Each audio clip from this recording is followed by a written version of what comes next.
gonna shine. Let's call and seek you with that mobile line.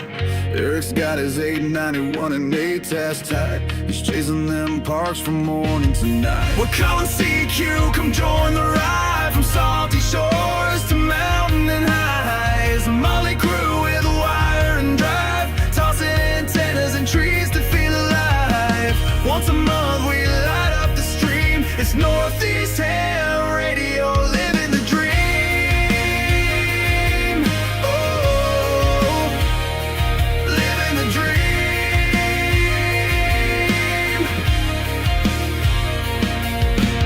Izzo's in the woods with a stogie lit. Got his logbook down in a chair that fits. But toss him a chip with that barbecue tang. You'll get a ran in the Hamburglar fang. Matt builds them tough and tunes them clean. Reliance hits like a well-oiled machine. Toss a wire in a tree, no need to prepare. 5-9 signals floating through the air. We're calling CQ, come join the ride. From salty shores to mountain and highs. A motley crew with a wire and drive, tossing antennas and trees to feel alive. Once a month we light up the stream. It's Northeast Ham Radio, living the dream.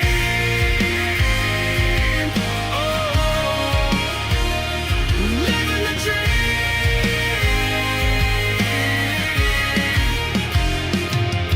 Salty Walt's got tales from the ocean tide, with the sailor's grin and that coastal pride. He wrote the book on waves and wire, a Rhode Island soul with a northern fire. If it's broke, Rob's the guy to call. He'll tear it down and rebuild it all with a scope, a smile, and zero fear. He's the reason half our rigs still cheer. The route rolls deep with a pack and a plan. Sky above, ground below, mic in hand. From jump zones to parks, he's living it loud. Still grumpy as hell, but making us proud. We ain't perfect and that's just fine. We miss a few calls and forget the time. It's happy hour when we go live. Mics get hot and so do the vibes. So if we slur a bit or lose our roles, just blame the beer in our RF souls.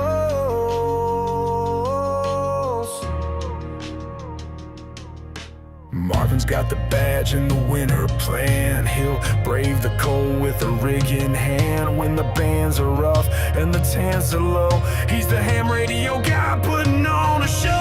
From Rochester's Edge with a voice so clear, Mike's rocking AM on the modern gear. He's hitting the air with that VHF bite and logging port up till the stars say night. Todd's blowing finals at field day again. Still a proud general, won't let it end. Talks baseball more than he checks his SWR. They'll snag that contact from a mile too far. Let's roll slow through the woods and mud. Mass plates on the FJ, tires chewing the crud. He'll find the path where the signals roam, with a calm CQ from his overland home. We're calling CQ, the signal's wide. From the coast to the pines on the mountainside. We're band of hands with stories to share, tossing wire and trees, putting watts in the air. Once a month we fire up the screen. It's Northeast Ham Radio, where legends convene. Antennas and trees and friends on the air, for signals we chase and the stories we share. We laugh, we learn, sometimes we swear, but every month you know we'll be there. This is Northeast Ham Radio. Pull up a chair.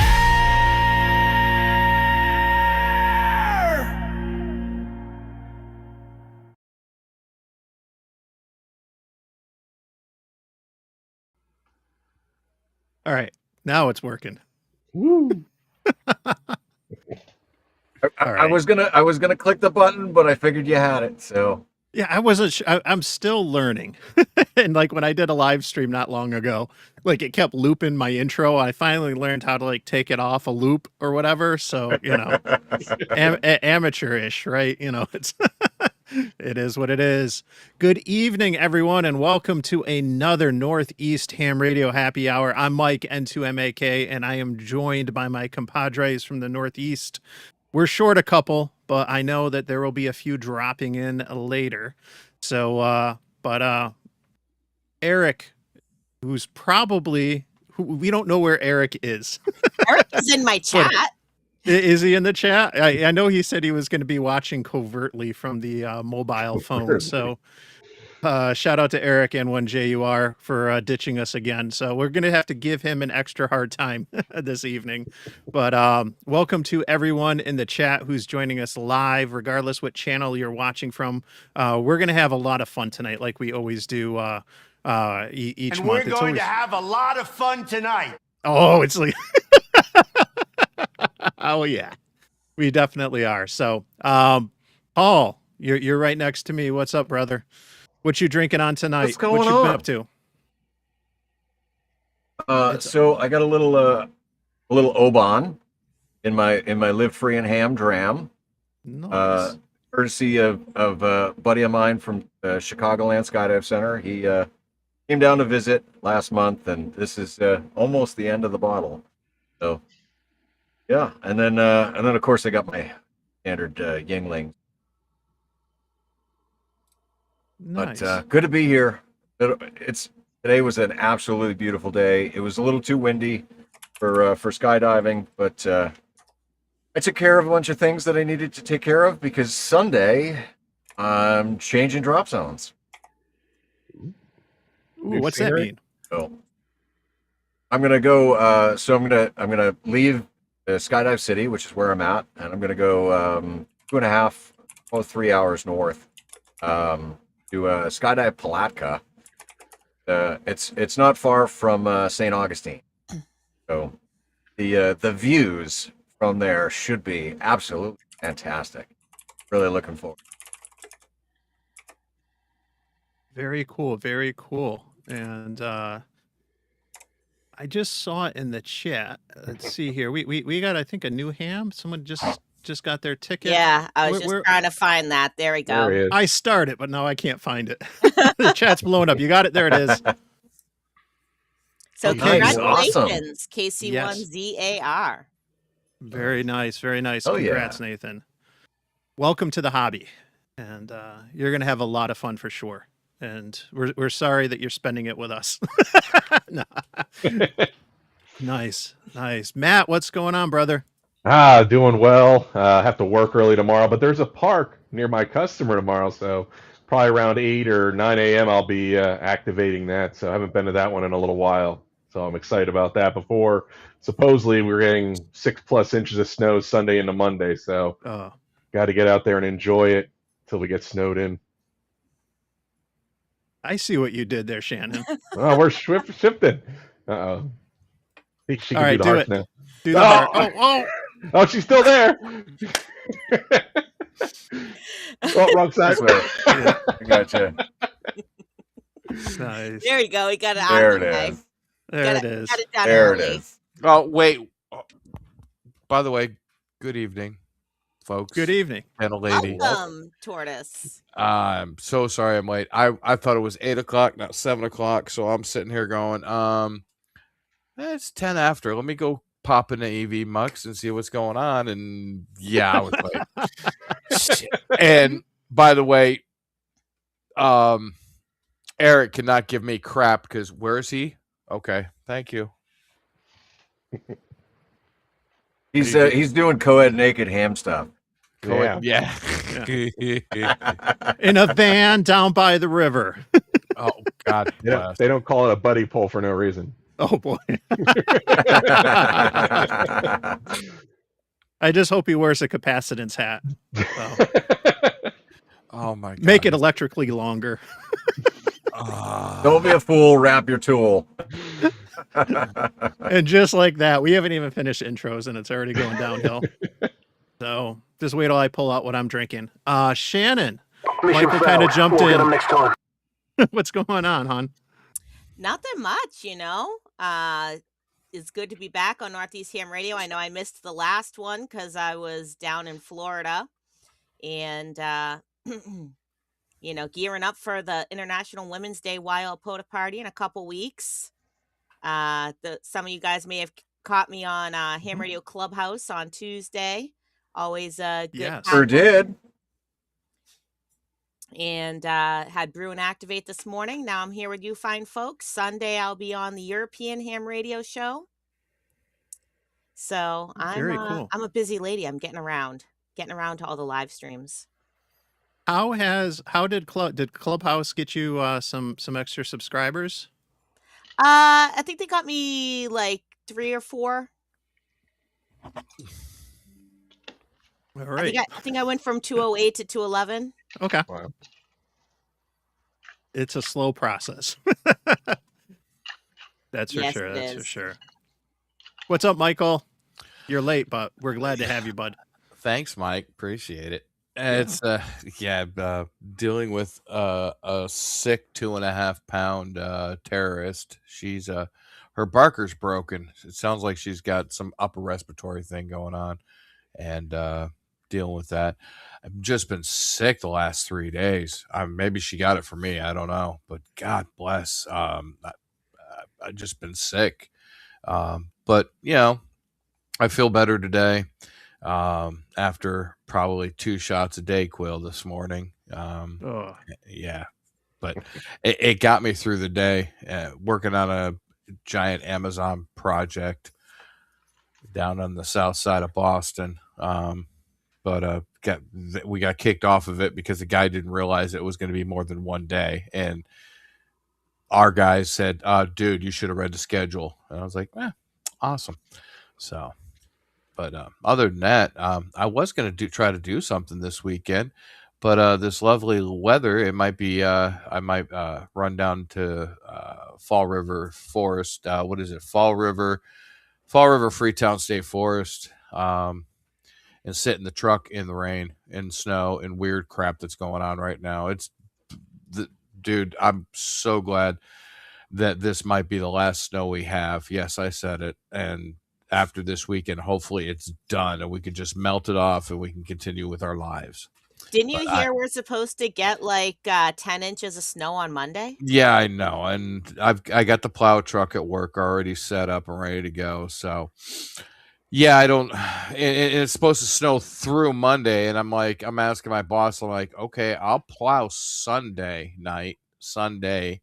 But you know, Monday morning, I mean, I've got to be here early, but then I have to go to freaking the south side by 7 o'clock. Yeah, that's not happening. So we'll figure something out. Hopefully, you know, it's because it's supposed to snow through Monday, and I'm like, yeah, this is gonna suck. So yeah. Well, I'm expecting 12 inches tonight because that's what she said. I got trying this for the first time. This bourbon. This is 1 foot cock maple cask. We could just end the show right here because it could go downhill in a hurry. It's actually not bad. It's from Buffalo, just a little west of me. Usually, not the biggest fan of some of like the New York hard liquors because they haven't been aged long enough. You know, they're relatively new, the craft distilleries, but it's nice to support them. But this was actually pretty good. It's got like a nice maple flavor. And I was looking in the liquor store this week. I'm like, I gotta get something fun for the live stream. Last month I was doing dry January, so whatnot. I had to get a new bottle. Yep, and I was thinking of that, and Izzo mentioned we'll have to give him a hard time when he shows up because he will be here in a little bit. But he was talking smack about he's not a big fan of maple and on Clubhouse, if anyone remembers, and stuff. I was just like, you can't live in the Northeast and not like maple, at least in my opinion. But yeah, no. So far so good stuff, and just as all the snow melts up here, it is like 40 and rainy. Like all the winds are kicking in now, and we're gonna end up getting snow again. You know, it melted enough for the kids to go scoop up the yard after the dogs, which was nice. So Find those nuggets. yeah, I put them. It's their winter break, so they got put to work. It was a 2-day process, man. It's anyone who's got dogs in the Northeast knows what I'm talking about. It's not fun, but yeah, good stuff. So we were talking. I think Matt and Michael are talking about doing some POTAs coming up. Matt, I think you're saying you might be out this weekend. What bands you planning on hopping on? Probably 20 and 40 tomorrow. Just want to do a quick maybe hour at that park. Like I said, I have to be at a customer around, I don't know, 5:45, 6 a.m. tomorrow, early one, and then hopefully done by 8 o'clock. And they are literally just a mile and a half away from this park. So it's Okay. awesome. I'll just roll in there, get some contacts, and play around with some. Did you see they come out with that new digital mode, FT2? Yes. Yes, I want to Yeah. play with that. I might play with that. Not many people on there, I heard, but I'll see if anyone's up that early playing with FT2. I heard it's really fast. You have to get your clock speed Dead super nuts. accurate. Yep. Oh, you got to start running. What is it? Dimension. Dimension. You got to get Yep. Dimension. Yeah, you got to get Dimension running on that. Dude, I've got it running on my computer 24/7 now because yes, it's Windows. So yeah, might play a little with that, but definitely do SSB in the beginning. Very cool. Very cool. Yeah, it's interesting when I saw about this. Yeah. What? Yeah. Yeah, 3.8 seconds fast. a cycle. Yeah. Oh yeah. Now it's not gonna decode or it's not gonna be what's the word I'm looking for? See, but I already have one drink and I'm already struggling. It's not going to be able to pick signals out as efficiently as FT8. Right. Yeah, it's got to be. Is, I guess what I'm a getting higher signal to Well, noise. like ratio. negative 14 decibel or something. Yeah. That's what I was Yeah. saying because, like not that many people go on FT4 anyway, even though it's faster, but because it's faster, it also doesn't work as well with weaker signals. So the faster you go, then kind of the worse it's going to decode depending on, the signal strength, the noise, the QSB, all that good kind of stuff. Yep. So you will need a better antenna than you do on FT8. Yeah. That's for sure. But I think I can see it being nice for contesting purposes. With it being a little bit quicker and stuff. It's always nice to have options because I've gone out to do digital activations, and if you hop on, say 20 meters, and certain like on a weekend, it might be like wall to wall. Like there's really no open spot when you're activating to try to find and everything, and it's nice to be able to switch. Okay, well, let me go to FT4 then, or go to a different digital mode. So it is nice to have those options from time to time. So at least when you're trying to carve out some space in the spectrum. So very cool, very cool. What antenna? I gotta ask. Definitely the NFED. If I'm going to try that, it's going to be the NFED. So that's why I'm only doing 40, 20, maybe 10 if 10's open at that time. Tomorrow we'll have to see and go from there. The solar cycle seems to have calmed down a bit, and not many FT1. Was that like 1.6 seconds? Need AI to decode and make contacts? Yeah. That's awesome. Nice. So yeah, NFED half wave, toss it up in a tree, and get some contacts out of that. Very cool, very cool. Paul, did you do POTA with any of the guys from when Hamcation was going on? Did you get together and do any of that? So I went to the POTA meetup, which was a hell of a good time, and I did put a little video up. It's currently channel members only, but it'll go public later. I did not activate though. I just kind of took it all in. I wasn't there to activate because if I wanted to activate the park, I could have sat down at any one of the 10 freaking stations that were set up, and sure I could have activated it. But I wanted to socialize and see everybody and kind of just take it all in. So yeah, I just watched and enjoyed all the people bitching about interference. It was like a summer field day. Yeah. Sometimes it's like that too, with whether it's with playing radio, like doing POTA, or just going to things like Hamvention, Hamcation, the big shows. That to not have to worry about getting on the radio sometimes or making videos, to be able to be there in the moment and enjoy people and just kind of take it all in. There's something to be said for that, you know. And look who just dropped in. Trouble. Mr. Barbecue Potato Chips himself. I only had 3 chips. That's all it was. That Maple doesn't make flavored me, barbecue chips. it doesn't make me a lover of it. Anyway, good evening, everybody. Izzo's new favorite chips are barbecue maple. See, Grouch, that's how rumors get started. It's that's the problem we have in this country right now. Bad rumors. I got some maple bourbon for you here, Izzo. So What you got? That one-legged cock or what's it? What's yeah. One-legged cock. Yep. 1 foot cock. 1 foot cock. Sorry. Yep. All right. Good stuff. What kind of stogie you got, brother? This is a Nicaraguan. This is called the Inch, and I got to finish that, and then I got the other one when I'm done. So I'll probably be done in about 30 minutes with this. So just had a meeting with some people, ran home. Not sure what kind of weather you guys got. We got pouring cold rain since 10 o'clock this morning. Is that pretty much the consensus? That's what we've got. Like everything is. I was joking earlier. Like the kids were scooping the yard after the dogs because like all the snow's disappearing. Like all the mine snow that is. we You had. can have all mine if you want, man.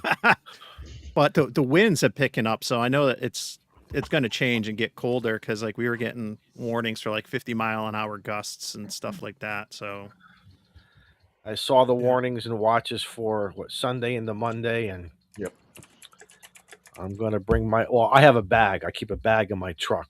I got a feeling I might be sleeping over. Something tells me so. Yeah. Whatever. It is what it is. Signed up for it. Hi, Izzo. Hi, T.O. What the you other doing? T.O. And the guy next to you is it which finger? Matt.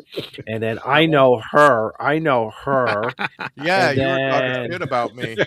And then No. there's him. Izzo was talking shit about me on the clubhouse. No, I wasn't. Yes, you were. Replay that thing. Replay. You're like, hey Shannon, what do you think about Tortoise?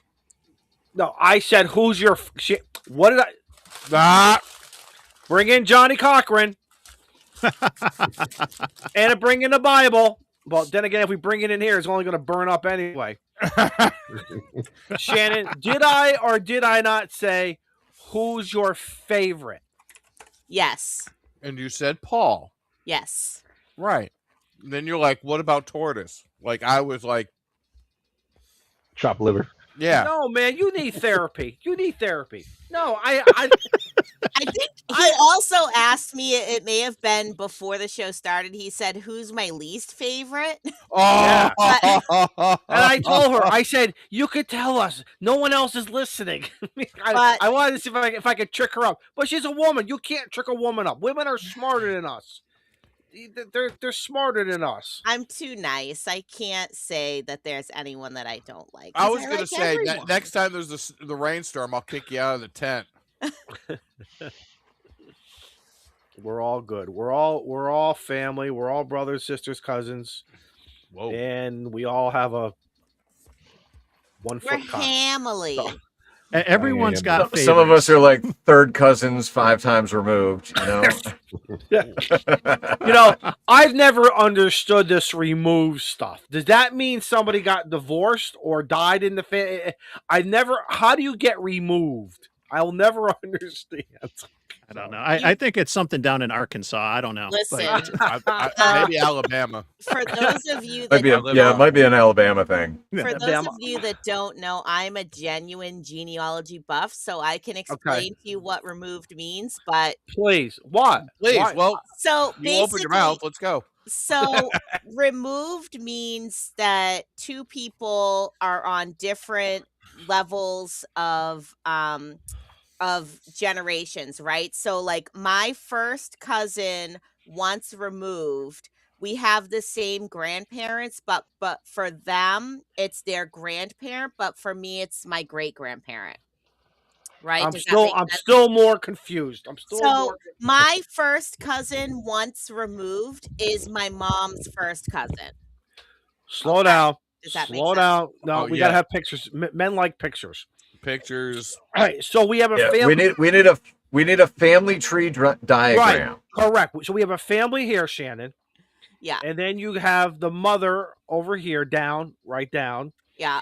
and she has siblings. Correct. Doesn't make a difference if she has one or 10. Right. Yeah. And are we correct so far? Yeah. All right. So take us to the next step. So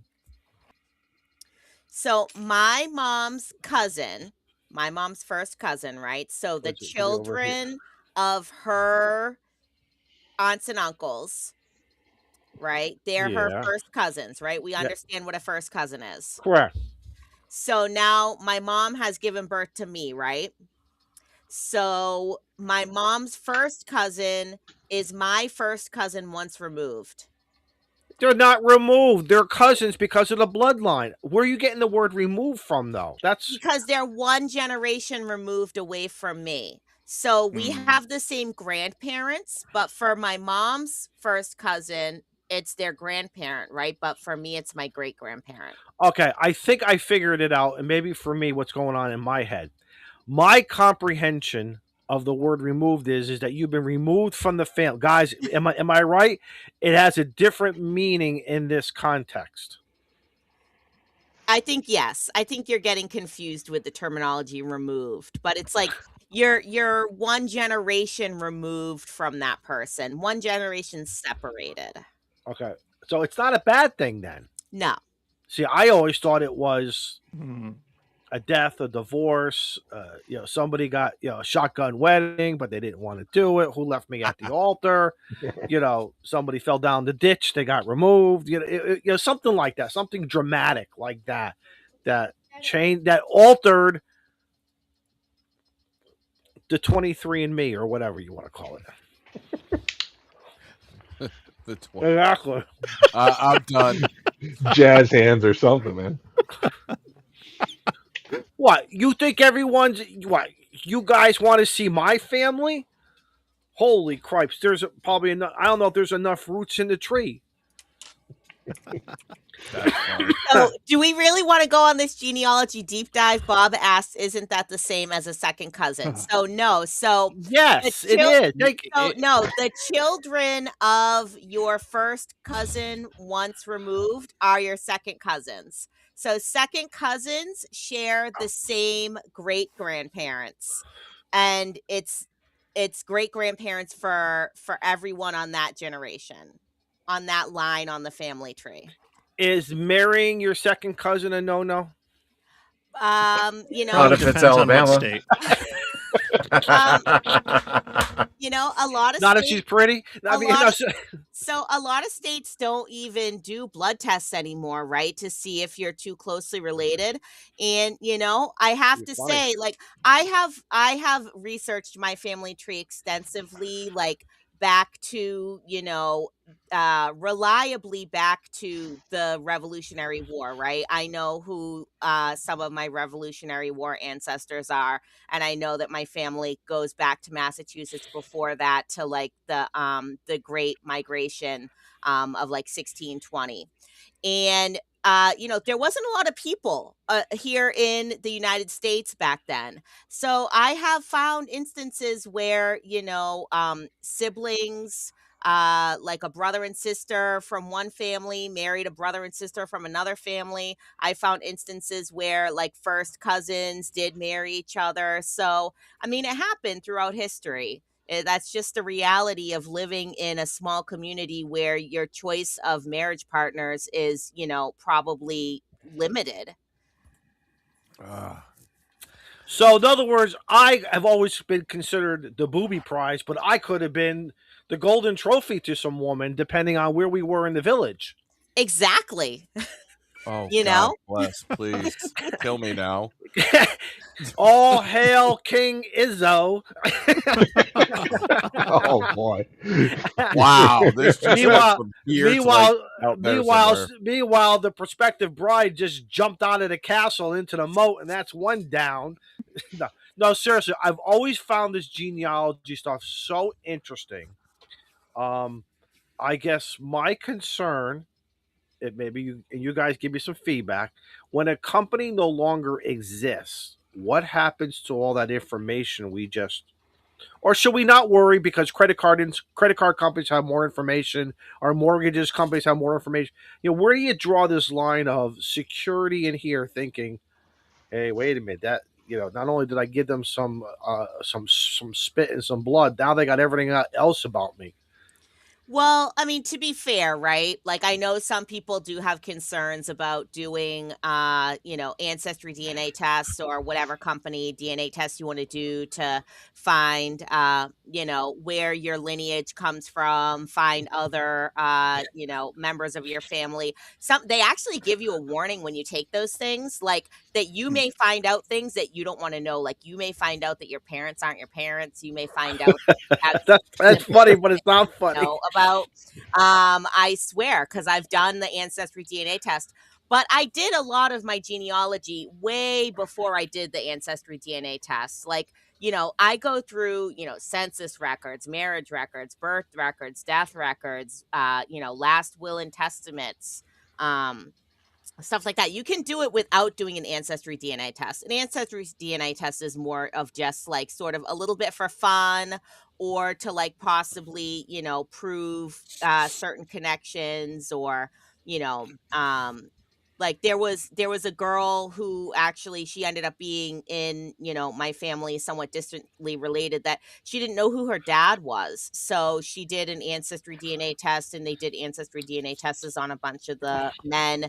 in the family to kind of try to find out Oh, that could be embarrassing, depending on that could right. Paul's looking at me like, oh yeah.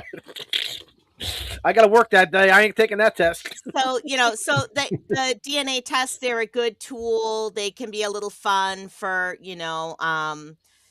just finding out, like, oh, I'm, this percent Irish, or this percent French Canadian, or, this percent German. But, you still have to kind of take it a little bit with a grain of salt. Yeah. Yeah. Funny story on that. So, I don't know, over a decade ago, after my wife and I were married for a few years, we did one of those genealogy things. I can't remember what it was, but we sent everything in, and it comes back. And my father, when like I was in high school, he, back in the 90s before the intranets, he was going to the library. He did a lot of research. Like, we traced our roots back to I think it was Landau, Germany, in Bavaria, and we also have family from Ireland. He did a lot of that the old fashioned way. So I know, pretty much Irish and German, half and half.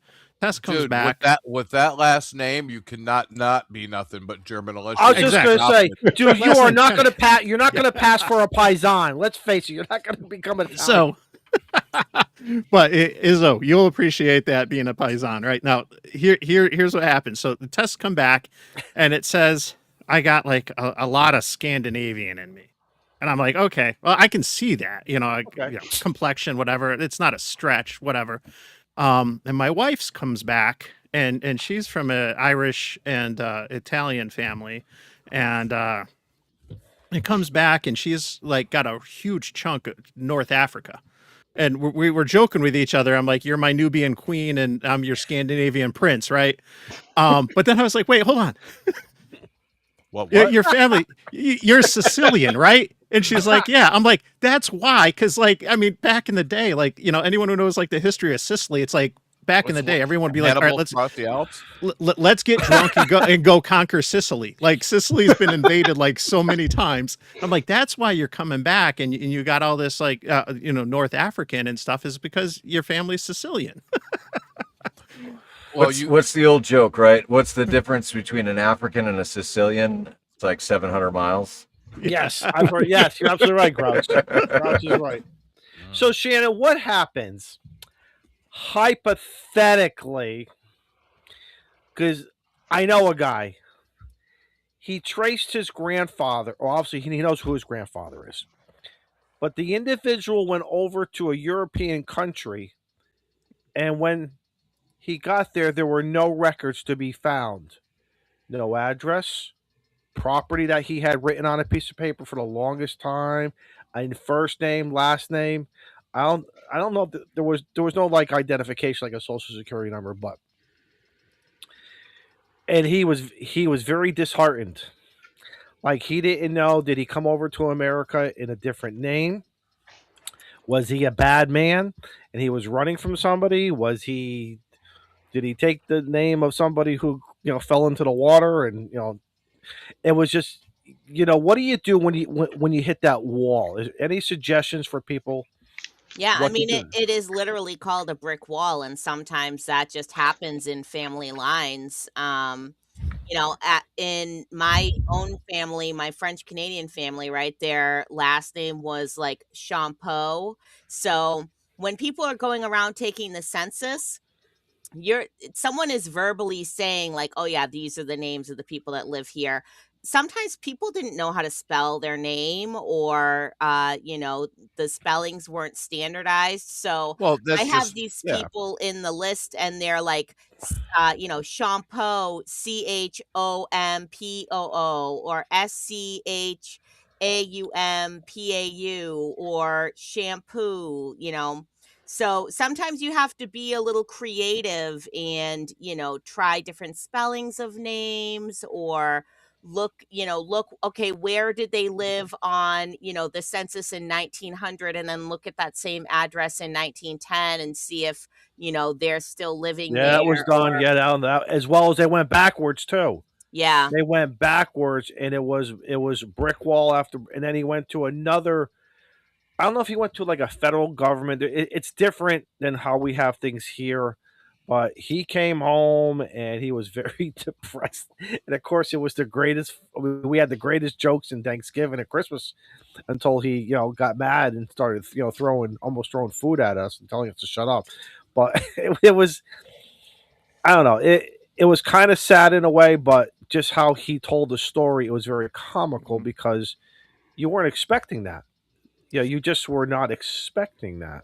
And a lot of Yeah. times too, right? Like going into the past and going into countries like Ireland, Europe, maybe even England, right? They didn't have central registries of births like we have now, right? Like babies weren't even barely born in hospitals. They were born at home, and you would A register their midwife, birth. right? Yeah, Right. you would register their birth later on, or a lot of times the only records would be like the records at the church, right? So the baptismal records. Yeah, he went to a And church. Yes, yes. Yeah, uh, he did that also. that's Yeah. that's how it is for a lot of the French Canadian things, and all the records are in French too, by the way. So if you don't read and understand French, it can be very difficult to decipher these records, and they're all in cursive. So people like to talk about how a lot of schools are getting rid of cursive writing and learning, and it can make it very difficult to read these ancestral historical records. So A sometimes, lot of schools are getting rid of a lot of things. when you Started with the prayer and the salute of the American flag, right? That pissed. Oh, I know we just jumped the shark here. But I'm sorry. but so when you hit brick walls like that, that can be where sometimes an ancestry DNA test can help, because if so once you do the ancestry DNA test, you find other people that have similar matching DNA to yours, right, that are potentially related to you, and they give you a potential relationship that this person has to you. So if you can narrow down the family lines of these people that are on your list, and you can say, okay, I know that this person came from this line, this person came from this line. Then if you find those people that you can't put into a category, then you can say, okay, let me talk to this person, let me investigate a little further, because they may be able to help you break open that brick wall that you've been having a problem with. They may have firsthand records, copies of the stuff that you're looking for. So What? Yeah, Eric, shut up. We're just reading the comments. No, so this individual hit the brick wall in 2 or 3 areas, and I remember him explaining it to us. He says, I wasn't expecting to come from royalty. I wasn't expecting to come from the guy from the peddler, the small businessman, but he just, I guess, in a way, we all want to find something about our families in some weird way. Whether you had a good childhood, bad childhood, or whatever. I guess somewhere we want to find something because I think where we are with TV. When the History Channel became available to us and the Military Channel came available to us, we start learning about history different than what was taught from us in school. It becomes very exciting to some, especially me. I get very excited with history. Love it. But I think when it hits the wall, it gets frustrating. It's like how you explain. Yeah, I mean, luckily, every generation that you go back, like your number of grandparents double. Like you have 2, grandparents, you have 4 great grandparents, you have 8 great great grandparents. So, when you kind of hit that brick wall on one line, you can sort of like divert to another line and like, okay, let me try researching this one as far back as I can. Let me try, so you can kind of always, wow. I'm sorry, Mike. Poor Tortoise must be so bored. Sorry. All I'm thinking is I did my genealogy, and every Lathwood in the United States, there's only like 36 of us, right, are related to me. Every Lathwood in Africa, South Africa, is related to me. Every Lathwood in continental Europe is related to me, including England. So who came over to America then, Mike? It was my great grandfather and my great grandmother on my dad's side, a Haverly and a Lathwood. And where and what part or like what? Well, they like came from East England. Coast to where? East Coast into East Coast. New York City. Got it. I've got the pictures of. See, that's nice. We all want that. Amen. I think secretly we would all love something like that. It was tough to trace back though. I mean, because I didn't know a lot about my great grandfather, my great grandmother. So, but they came fresh off the boat. They were kids with my great great grandmother, my great great grandfather. They were just kids off the boat. Was Ellis Island easy to get information from Ellis Island? No, I got mine through Ancestry.com. Okay. Oh, I didn't know if you went directly. I got the little leaf, and I was like, and then I started digging through the records, and then I found it. So, but I was just to say, my family goes back to the United States to the early 1900s. That's it. Not that far. Wow. Yeah, I'm good. I got a I'm good text about from 1900. Yeah. Go ahead. So I just got a text from Eric. He said that he's like, you got to get control of the show, and he said the trick is to always tie it back to an antenna. So who knew that Yagi and Uda were cousins twice removed? Yeah. Yes. And Rybakov was the redheaded stepchild that never made the fucking cut. And Louis Varney, who was G5RV, married into the Reliance family. Am I right? Am I right, Matt? Come on. Yeah, pretty much. Sounds good to me. Yeah. Everything's full circle with an Alex loop. Yep. Well, where the hell is Eric? I was worried about being late tonight. Where the heck is he? I don't know if it's date night or secret mission. I was late. Don't feel bad. I was 10 minutes late. I looked at the clock and I'm like, oh, what's going on at EV Mugs? Because I thought it started at 8. No, it was 7. So, all right. Eastern time. You should know by now. Yeah. These ones start early. Oh yeah, because the old men need to go to bed. Right. Oh. Do we all come from either Africa or somewhere Nordic? Has that been determined? I believe somewhere there's like, or maybe somewhere in Asia, there's like 3 locations I believe that you possibly, and I'm talking about a lot of hops and skip backwards, right? Shannon, is that a true statement? I mean, my genealogy, my DNA test does not show any African descent, but I'm pretty much all well, I just posted it in chat. I'm like 38% Irish, 29% French Canadian, 16% Scottish, 9% English, 4% Danish, 2% Welsh, and 2% German. They So could break it down that much. Wow. I am English, German, and Irish, and that's it. So the way that I understand it, right, is just you go all the way back to the caveman days, Right. right? You either came from the Middle East, you came from the Baltic kind of Scandinavian region, or you came from Asia. Those were like the 3 core regions. Elon, get me? Sometimes I feel like putting on a helmet with horns and just sitting there and just devour a woolly mammoth. I mean, I get hungry. Barbecue flavor woolly mammoth. No barbecue flavor woolly mammoth. No, we're gonna cook them good, and no barbecue maple sauce, syrup. and no barbecue sauce either, or A1, Shannon. Just so you know, okay? They just remember that one. Yeah, apparently I'm not going to live down the A1 steak sauce on, my medium rare steak. I do not mind Tiniest A1. little bit, guys, okay? I mix it. Just to give it a little bit of spice, some zing, some flavor. Some zing. A little Worcestershire on it. But some of those, Shannon, Carlos came in like a lawyer, and you turned it around. You had the jury. You flipped the jury around, and we were basically going to push Carlos out of the plane. I mean, he loves to jump out of the plane anyway, so what does it matter? Oh, well. I redeemed myself. I mean, how cool is this? That is very cool. How cool is that? Listen, that's very cool. Okay.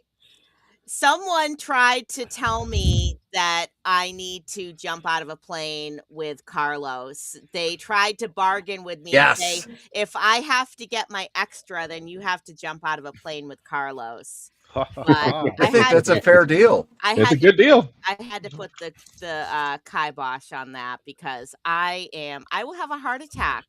I will probably die on the way down if I have to get out of an airplane. I am so afraid of heights. You won't see the bottom. I'll do you one better. I'll do you one better. All right. Listen, throw a $5 super chat in the mix, right? And whatever we end up with, I will make up the difference, and I will make up the difference.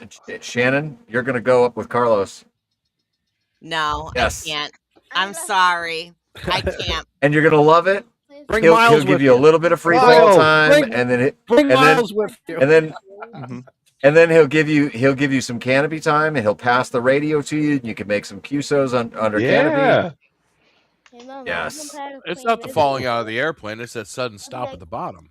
Yeah, it's that radio hitting you. And listen, I've seen Carlos land time after time after time. He is a phenomenal freaking canopy pilot. He will land you safely. It's like a feather. He's like a feather. Miles genuinely wants to jump out of the plane with Carlos, but Carlos said he has to be 18 first. But if Miles still wants to do it when he's 18, then I will let Carlos take Miles up in an airplane and jump out of the plane with him. But you should do it. Yep, you should. Hey, Shannon. Here we go. Andy Cowley. Andy Cowley. And that euro is a heck of a lot higher. That's more like than $7, man. That's $7. Like Nice. the snow Mexicans up north and their pesos. Snow Mexicans. Speaking of snow Mexicans, where's Jody? I haven't seen him in the chat. Yeah, I haven't seen him yet. He's my brother from a northern mother. Or a Canadian mother. That's you got that from 23andMe? Yeah. He's my brother from a Canadian mother. Very nice. Thank you for the super chat there, Andy. Who did that? That didn't go on mine, so. Oh, Ham DeLorean. Thank you. Oh, man. I'm sorry, guys. I'm not going to make a promise that I can't keep. I do want to jump with Carlos. That would be fun. but I appreciate every super chat. See, there you go. We'll get Mike to do it. Hey, Mom, I'll jump out and... Mom, I do want to.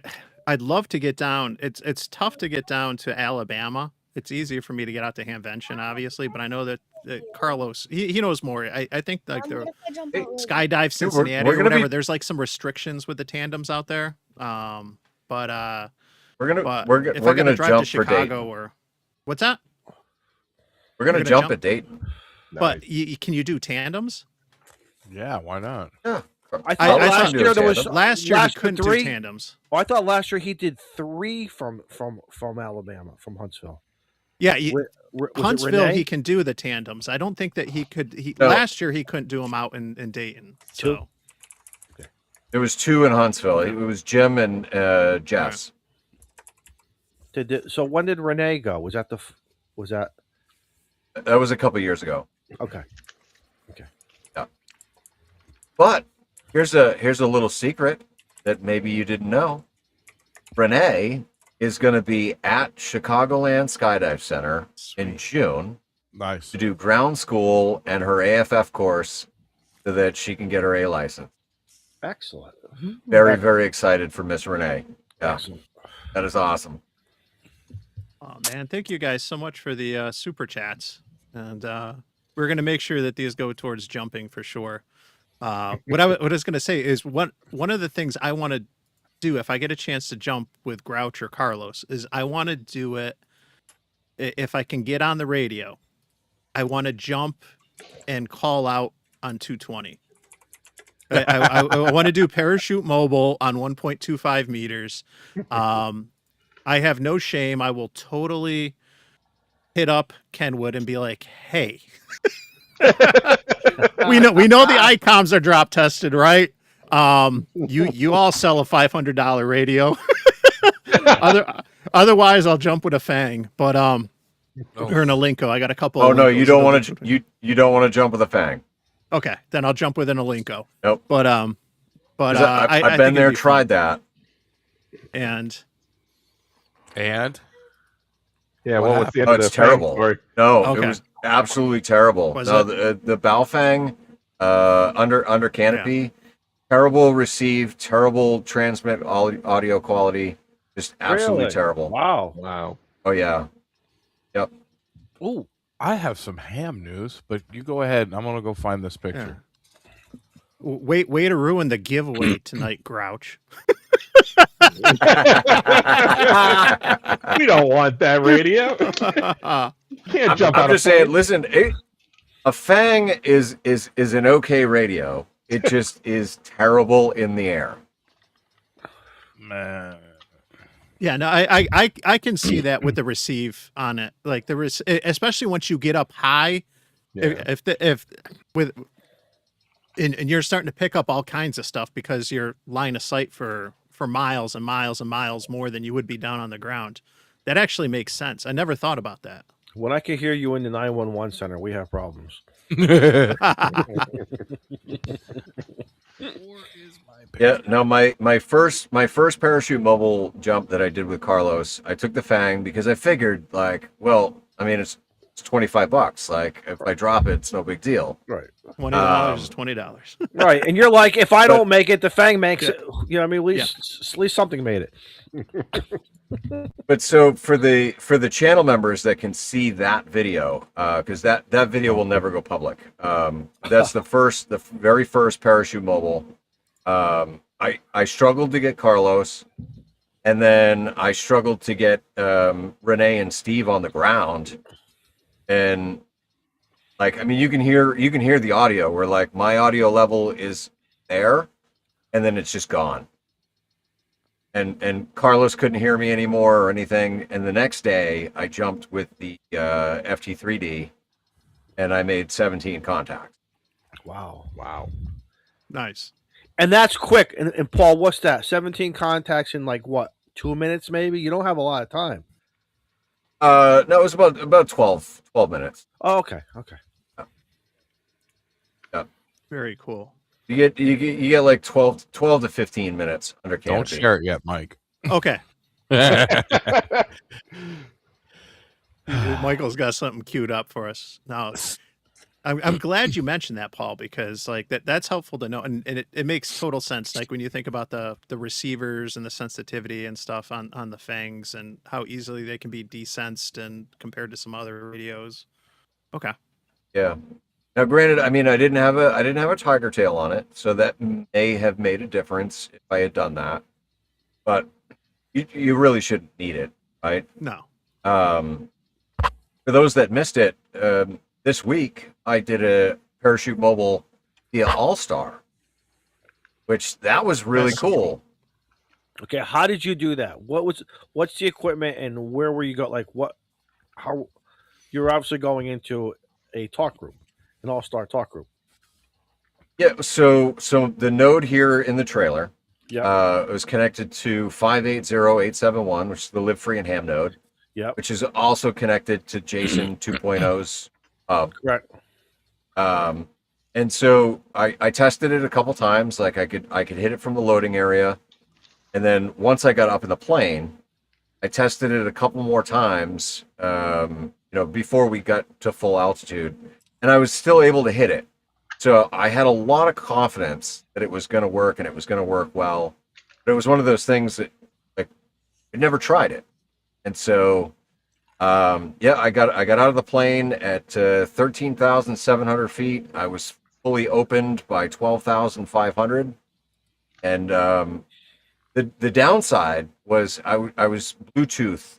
I had my old motorcycle headset connected to my helmet. And so I had that connected Bluetooth to the FT3D. So when I hit the recording, it recorded all of my received audio, but it didn't record any of the transmitted audio. So that kind of sucked. So Paul, were you going from your Yaesu to a Pi strap? How are you connecting to down below? No, so it was the radio up in the air to the Pi in the trailer. Got it. And on the ground. Yep. Nice. Which Hey, is Paul, amazing. we had a question about weight for tandem jumps. You know what that is? Like, So it's drop zone specific, but on average, it's 220 to 240, kind of the max. Well, I'm not doing a tandem. Wait, 220 per person? Max? No. For the person taking the ride. Okay. Gotcha. Yeah, I'm not going. It all depends. It all depends on the size of the canopy, the tandem canopy that the drop zone has. Okay. Dude, it's gonna have to be like a 240 for me. It's probably going to be like a 260 or better. Oh, bite me. No, listen, I'm just being honest. Like most of the tandem canopies are, Are they 260 above? 240, 260 or better. Oh, yeah. okay. All right. I would try to be like, in a generalist. All right. No, I'm talking square footage. Yeah, that's what I mean. I was being a generalist. It's like a pound per square foot, literally. There was a joke there, and just everybody left it go. God. All right. In other amateur radio news, where's Rabbit? He's still in the chat. Hey, talking about those Rabbit. antennas. Where's the Rabbit at? He was in Rabbit. someone's Yeah, chat. rabbits. Yeah. Rabbits in my chat. Is he in your chat? All right. He I don't hopped even on know- in. I don't even know whose chats I'm in. I'm in 4 chats right now. It gets so confusing. That sounds like a personal problem. So, he didn't come up yet. So, Rabbit and I have been talking about this, and I thought this was cute. I like that. I like those. That's nice. Who quit playing with it? Cute. We're both double clicking it at Yeah, the same right. time. So it's in Dude, I love it. It's in the works. That's awesome. It's in the works. Did you see the frequency on the radio? Yeah, on both Yeah. of them. I'm like, And the other one says zoo, but this one says 14,300. That was Rabbit. That was his little touch there. But we put this together. So we're in the works talking about it, trying to get a night that we can do it. And I've got to get into EV Mux and start building a studio. So, but Very cool. it's going to be the Tortoise. Yeah. I figured that'd be awesome. I like that. I really, And really don't.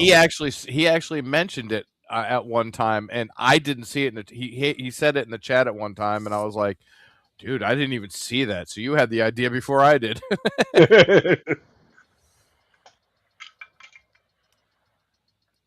Oh yeah. Yes, Eric, it is. So I clicked on it and someone clicked on it at the same time and it closed. The peanut gallery could shut the fuck up. If And you're by not peanut gallery, I mean Eric. He's not being a good date tonight, is he? Eric, not no here. shit. For someone who couldn't be on the show, he's awful mouthy in the chat. His nose is deep in that phone. Yeah, can't get away. He's co-ed naked in the backseat of his fucking truck, just giving us shit on the stream for no reason. Eating that vegan Chinese food on a Friday night. Yeah, there you go. Got his tofu going on.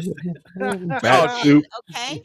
Don't get me started with tofu. Tofu is so disgusting. I was just gonna say tofu is good. Oh. I love tofu. And I'm not even like vegan or vegetarian. Tofu only tastes like whatever you cook it in. Exactly. Yeah. Other than that, it tastes like the Thai food place. I get like tofu pad Thai or like deep fried tofu triangles. No. I'd have to be on the island. I'm not eating it. I think I would have to be on the island where there's no access to coconuts, seafood, or anything rats that I can, cut up and slice and just do a rotisserie. If the tofu tree is there, I don't know. It's exactly. Oh, that's is it still going? All right, RGD has an actual radio-related question. So RGD is a ham from England, and he said he just got his license last week. Congratulations! Congratulations! So here in America, the digits in your call sign, for the most part, has to do with where your license was issued. So the Northeast is call area 1. New York is like call area 2. There's a map. I know California is like call area 6. The West is call area 0. I don't exactly know all the call areas off the top of my head. Can I give him a suggestion? There are some great maps if he likes paper, and I've seen them also in JPEG files, whatever. Get a couple different maps. One of the world, and I use this on a reference down in the shack all the time. Now all of a sudden you'll hear, and matter of fact, Shannon, you mentioned it when you were working the Indian station. What was that, Yankee uniform? I don't know. Yeah, I don't know where that is. I love having that reference easily, readily available. Boom. And it's amazing. Once you start working, especially like on 10 meters or 20 meters, once you start working some DX 15 meters, all of a sudden you start learning those prefixes. It's very cool. It is very, very cool. Yeah. We're not going to answer that question. I do love barbecue sauce, but I also believe you don't want to saturate anything of your barbecue sauce. You don't want to saturate. That's the worst thing I think you can do. And besides, I like it wet or dry anyway, so it doesn't make a difference. Everyone knows the A1's for tofu anyway, so. God, listen, A1 on tofu probably would taste pretty good. Yeah, that's disparaging. Yeah, because it would tace like A1. Yeah, and exactly. A1 tastes good. Do you guys? We'd have to be on the island. We'd have to be on the island of the cargo ship that was bringing A1 in and happened to wreck and. Izzo would have that luck. Izzo would have that luck. I mean, coconuts with A1 sauce. For the lovely Europeans in the chat, we can talk about HP sauce. What's that? What's Well, HP sauce? HP sauce is sort of like an English version of A1 steak sauce. It's As like far as I brown know, and I yeah. have never tried it. I've only heard of it. Y'all know I'm an Anglophile, so I need to know everything I can about England and English culture. I'm sure they got it on Amazon. God bless America. Amen. He says HP sauce is the best. Look at that. There you go. See? We said fuck you to the crown. That's why we took the tea and we threw it into the harbor. There was a reason for that, wasn't it? Exactly. It wasn't only about the taxes, was it? We threw their Listen, freaking their bullshit A1 sauce in the harbor too. Listen, all right. If you actually look at English history, during the time of the American Revolution, when we were crying about the taxes that we were getting over here, we were paying less taxes than what the English people in England were paying. Well, it's funny you said that. No, she's serious. Because when the war was over, George Washington had a meeting with everybody. And you know what he said? How are we going to pay for the war? And he was coming up with ideas. And everyone was like, wait a minute, that's a tax. That was the whole reason of us having the war. No But whiskey Washington rebellion. said, we have got to pay now. We have bills. And how are we going to pay for these bills? It was just kind Tariffs. of ironic. A tariff, right. Whatever you want to call it. Whiskey tax. Here, Whiskey Shannon. tax. Look what I found for you on Amazon. Oh, Whole 2-liter A jug 2 of HP liter. sauce. Someone buy that for and ship it to her. Someone buy it and send it to her. God bless. It just popped up. I was like, oh my God, 2 liters of this I crap? want 2 liters of HP. She'll be taking shots in that next live stream.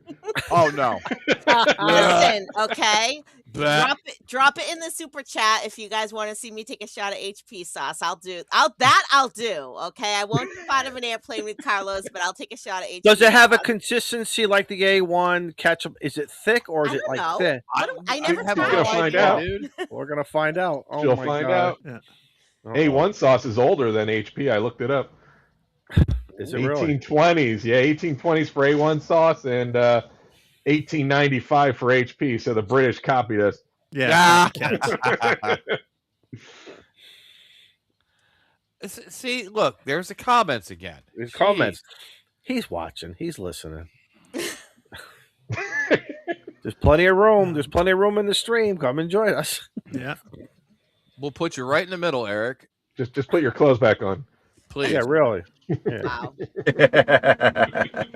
Hey, since we're an hour in, and yeah, Oh, hour Mike, in, didn't you have a Something giveaway? like- I do, Yeah. I do, and What are you giving we away, can Mike? go back to talking about condiments. God But, bless. I hope it's not a Bowfang. No, he's It is giving a away. Bowfang. He's giving away the 1 foot cock. Yeah. Which is really only 6 inches. I could break character for a moment here. Better to talk about condiments than condoms, okay? Yeah. What the So- hell? It's camouflage? What if Here you we go. lose- Yes, you it is. drop it and you lose it. Right. Yeah, there it is. It's a Baofeng K63 tri-band, Oh, 125, Oh my 70 gosh. centimeters. Eric just sent a $20 super chat.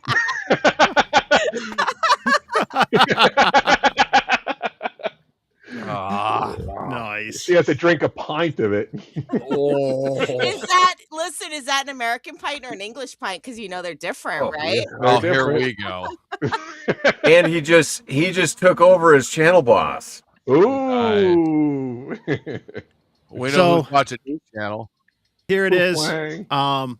You've seen it on my channel. I've played with it a little bit. It's still got the screen protector on there. Oh. It's Put still it back like up. Put it back up. Put it back All right, up, so Mike. open it. Yeah, it's stupid green screen, and the thing is No. camouflage. That's not going to help.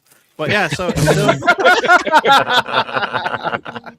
I it's like the that, tan Mike. camo. Listen, It's, that thing It's the looks like a redneck toy. version. It's 6 watts. That's 6 whole watts. Yeah, Does it have a orange 6 on it watts too? is 6 watts. it's got USB-C. It is like the Quanshangs. You can hack it with the open source stuff, but it doesn't look like there's a lot of support for the open source for this one particular model. But it's a tri-band. You got 1,000 memory channels, USB-C, and all that fun stuff. So let's start the giveaway here. And I'll preface this by saying, after my experience shipping out 4 Bowfangs this week for my giveaway for Happy Valentine's Day, I'm only going to do US, so US only. So sorry for the HP sauce aficionados. I'm just going to do US only Well, because you I know got to what? send it ground because of the battery. But In region 1, they don't even have 1.25 meters, but they get 4 meters. Yep. Yeah. So what I've learned, like with 220, 125 meters, like that's one of the challenges. It's like the grouch. He's only allowed so many places. It's like no. He gets to the border, and there's the dead end. There's the brick wall. Yeah. And I'm so permanently banned from Facebook Marketplace. Yeah. So we're going to let this go. We'll go back to the other thing. So now I know it's running. So yeah, triband, hashtag triband. You'll see others doing it. Put it in the chat. We'll pull it in a little bit. But yeah, and that's one of the downsides. There's a lot of benefits. And I know, Izzo, you have some history, I think, with 220 out in your area in Connecticut and stuff. And it's kind of this sweet spot between 2 and 70 where, you get some of the benefits of both bands when it's, long, you talk about long distance, or, like 2 meters, but also penetration like you get with 70 centimeters and stuff in urban areas and buildings and stuff. So you get like the best of both worlds, but it's a chicken and the egg scenario because it's only allowed in so many so many countries, and so the manufacturers it's you're kind of limited to, honestly, I think in production you have the Baofangs, the TYTs, the cheap Chinese radios, so to say. I have a couple of Linkos that are not in production anymore. And the only major manufacturer that's making something for 220 is that one Yaesu handheld. Was it like the VX6 or something like that? That VX6R. That'll put out like a watt or a watt and a half. That's what Kenwood did. On 220. Yeah. About 15, 20 years, Kenwood had a tribander. Yeah. And then Kenwood's got the tribander too. But that's it. Like, and it's not a lot. So, if all of a sudden it's a challenge to get equipment to do stuff, and everything that's in production now is FM only. There's nothing in production for weak signal. If you wanted to do SSB or you wanted to do digital modes, not available unless you get a transverter. Yeah, it's transverter all the way. Yep. So it's frustrating, and my mantra, leave no band behind, because if we don't use it, we lose it. And that was the case. We lost some stuff from 220. We lost some spectrum to UPS, which I don't think they really used.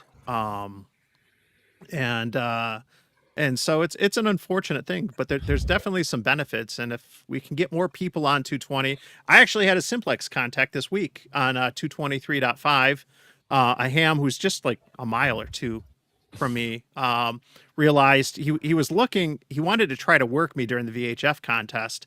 And he's like, I got a tri-band somewhere. He couldn't find it. And he found it. And it was during Clubhouse, I think, and on Tuesday night. And I was like, oh, hey, I'm like, all right, I got my tri-band right here. Let's, we had like a quick little QSO on 223.5. But, the more people you can get active on some of these bands, or even just calling out on 2 meters, I think the better, because, if we don't use it, we lose it. It's been that way before. And, there's interest in VHF and UHF by private corporations. And we're seeing that with 900 megahertz. We're seeing it with 70 centimeters with some of the satellites. So I think the more people we can get active, and the better. And there's some pros, and it's a good learning experience anyway when you try different bands and different modes. And I'll get off my stump because I could just go on forever. Let me throw a couple things at you, and I don't want to sound like the old man here, but it's a little disappointing, because when I was introduced to 220 back in the early 90s, again, in my neighborhood or my county, we'll just say, within 10 miles from each other, we had three to six guys with 220 equipment. So it's no different than, hey, I want to play with DMR or D Star, or you kind of got to look at who do you have local to bounce Yeah. ideas off. What should I buy? What should I do? Go to the Ham Fest. Hey, this guy's selling. I remember it was an Icom 220 rig, and the guy wanted like $200 for it. And my buddy he says, no, he says $50 no more. But we did it. We did it, and we played around, sort of like what we do in Discord now. You know how we have all these little separate little groups? 220 was the same thing too. And then there was, when you wanted to play, when the 2 meters at night was so busy from 7 o'clock to about maybe 10 or 11, we would go over to either 2 meter simplex or the 220 and rag chew over there. And it was, so if nothing else, we learned about, just like you said, Mike, about the propagation of it and what you can do, the pros and cons. I feel bad here in my region. I don't think there's any activity going on. I believe in California and a lot of the states out west, and if there's somebody in the chat who can verify, I know a lot of it is being used for potentially linking repeaters, because that is legal to link your repeaters via 220. And guys and gals are probably using it for rag chew. It just takes at least 2 people in your local group. There is a 220 repeater linked to Jason 2.0's All-Star node. Found that out the other day. Excellent, cool. So maybe it's I going was to like, take hey, I'm coming in on the 220 repeater. Yeah. Maybe it's going to be a rebirth, but again, it just takes a group of guys to say, let's get it going. But it's sort of like with me with this whole meshotastic stuff with me. I really don't have anybody in the area to do anything. So I'm not, and I'm busy with other things. I'm busy right now with other things. And then maybe two years, and who knows where equipment and the technology is going to be with that stuff. And then, so. Well, but if you have an opportunity, try it. I think you'll like it. I think somebody's out there. I think you'll like 220. I really, really do. Yeah, and here's a tip. If there's, I know we saw like 1 or 2 people in the chat earlier who just got licensed recently, and I remember when I was taking my tech, I asked one of the VEs about 220 in the area. I a COVID ham, so it was during the pandemic. So everything I kind of did was on my own as far as studying, and I didn't really have any interaction with hams until I went to go take the test. And I asked, I remember him saying, yeah, you might be able to find 1 person or 2 to talk to you on 220, but it's not really used and stuff. And because one of the radios I was thinking about was getting, the B-Tech tri-band, which I eventually got down the road, and everything. But is when you're studying or you're going through the process, as a new ham, you're thinking, oh, I want to be able to do all the bands. I want to do everything. And the reality is you learn as you get a little bit more experience that, well, everyone's not doing everything. There's certain bands or certain modes that are more popular than others. But you also realize that there's no radio or antenna that does everything right. And that's why we all have so many HTs and so many transceivers and so many antennas, is because there's no perfect one. So. Mike, are there any mobiles out there? Because I remember I had this Kenwood mobile. I can't remember it was a tri-band mobile. It came with the 2 meter and the 77 meter. Then you can add a third module. You had your choice of 50 megahertz, 220, 1 point something, I believe. As of course, I put the 220 in, and it was fun to have 35 watts. And all I had on my truck was a quarter wave. But man, again, based upon the repeaters that I was using, and as well as the local guys, and I bought another one, put it in the ham shack. I ran a Yagi. I found a 220 Yagi, and it was great. It was absolutely great. There's a couple mobiles out there, and I'll start off with first Kenwood. I don't think their new one is out yet, right? The mobile that they announced like over a year ago. I don't think that's out yet. What do you mean?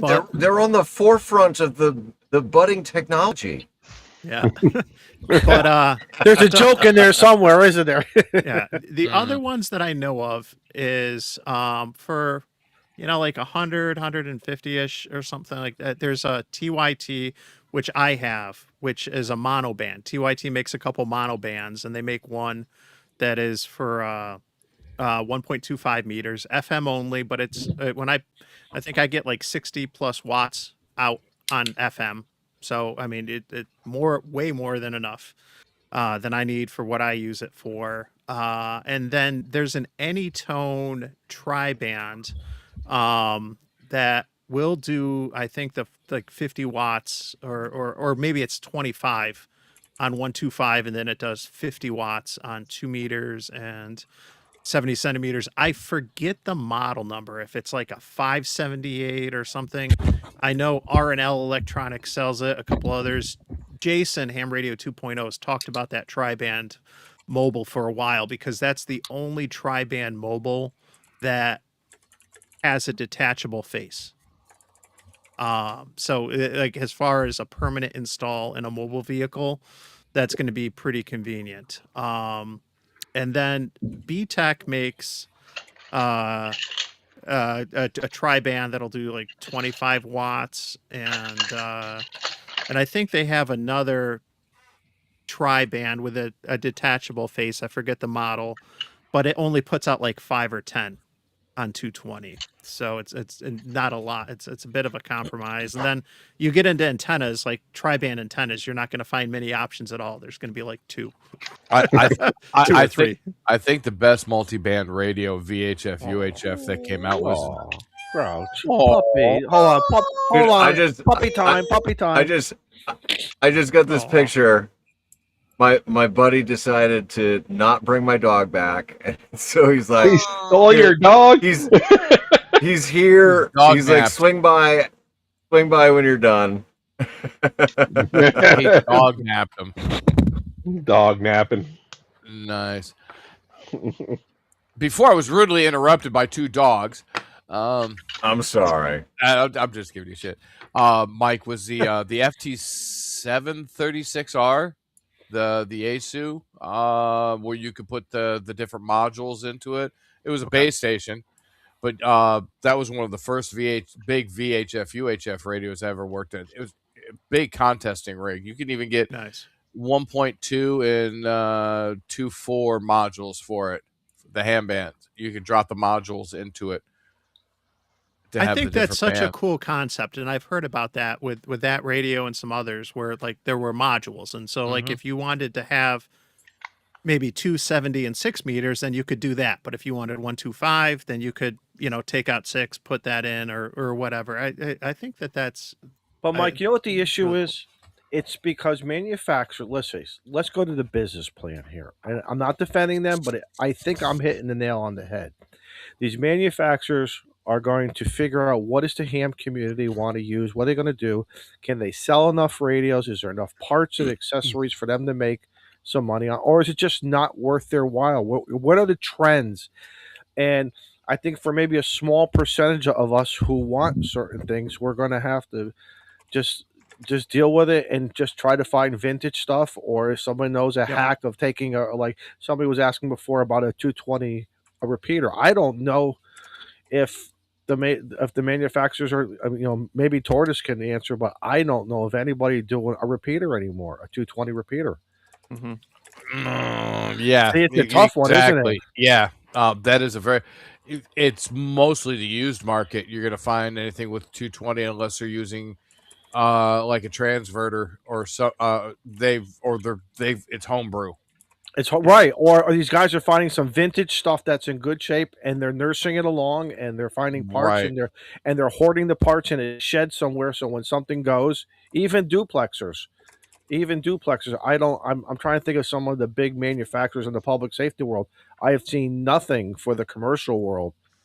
In the commercial band plan for them, I don't see anything unless it's no. I'm sure a special order could be made, and these people have money, and they'll get it made, but. There's nothing on this, and it's too bad. But again, I'm not saying it's our own fault, but it's what we as hams, what are we gravitating towards? And they're watching us. They're watching our buying trends, obviously. And our lovely friends at Bridgecom supposedly has a 220 megahertz repeater. Excellent. There you go. Yeah, that's what I'm looking at. But yeah, it's getting anything 220 is kind of tough. It really is.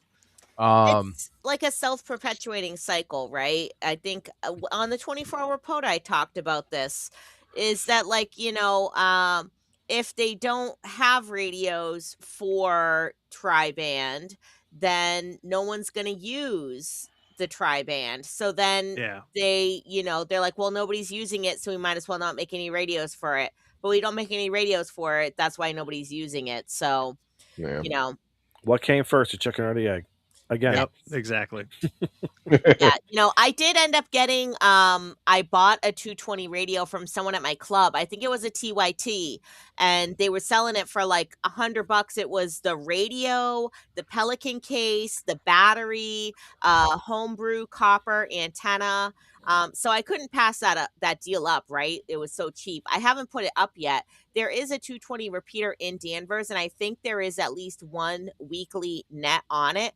But it's like you guys said, it's like if people start using it, right, you get a group of friends together, you start a net, either daily net, weekly net, whatever it is, and then it ends up growing, right? So it's like that W1 ASS repeater up there in New Hampshire that nobody was using it, and then that kid Anthony and a bunch of other people, they started using it. They had their 5 o'clock weekly roundtable. Now Anthony is basically on there 24/7. Anytime anyone calls out, he answers, So it's like now people are talking on there all the time. And it's, kind of like with the PokeNet too, same thing is that I've talked about the PokeNet so much, and I get, these new hams or people that are just coming back into the hobby.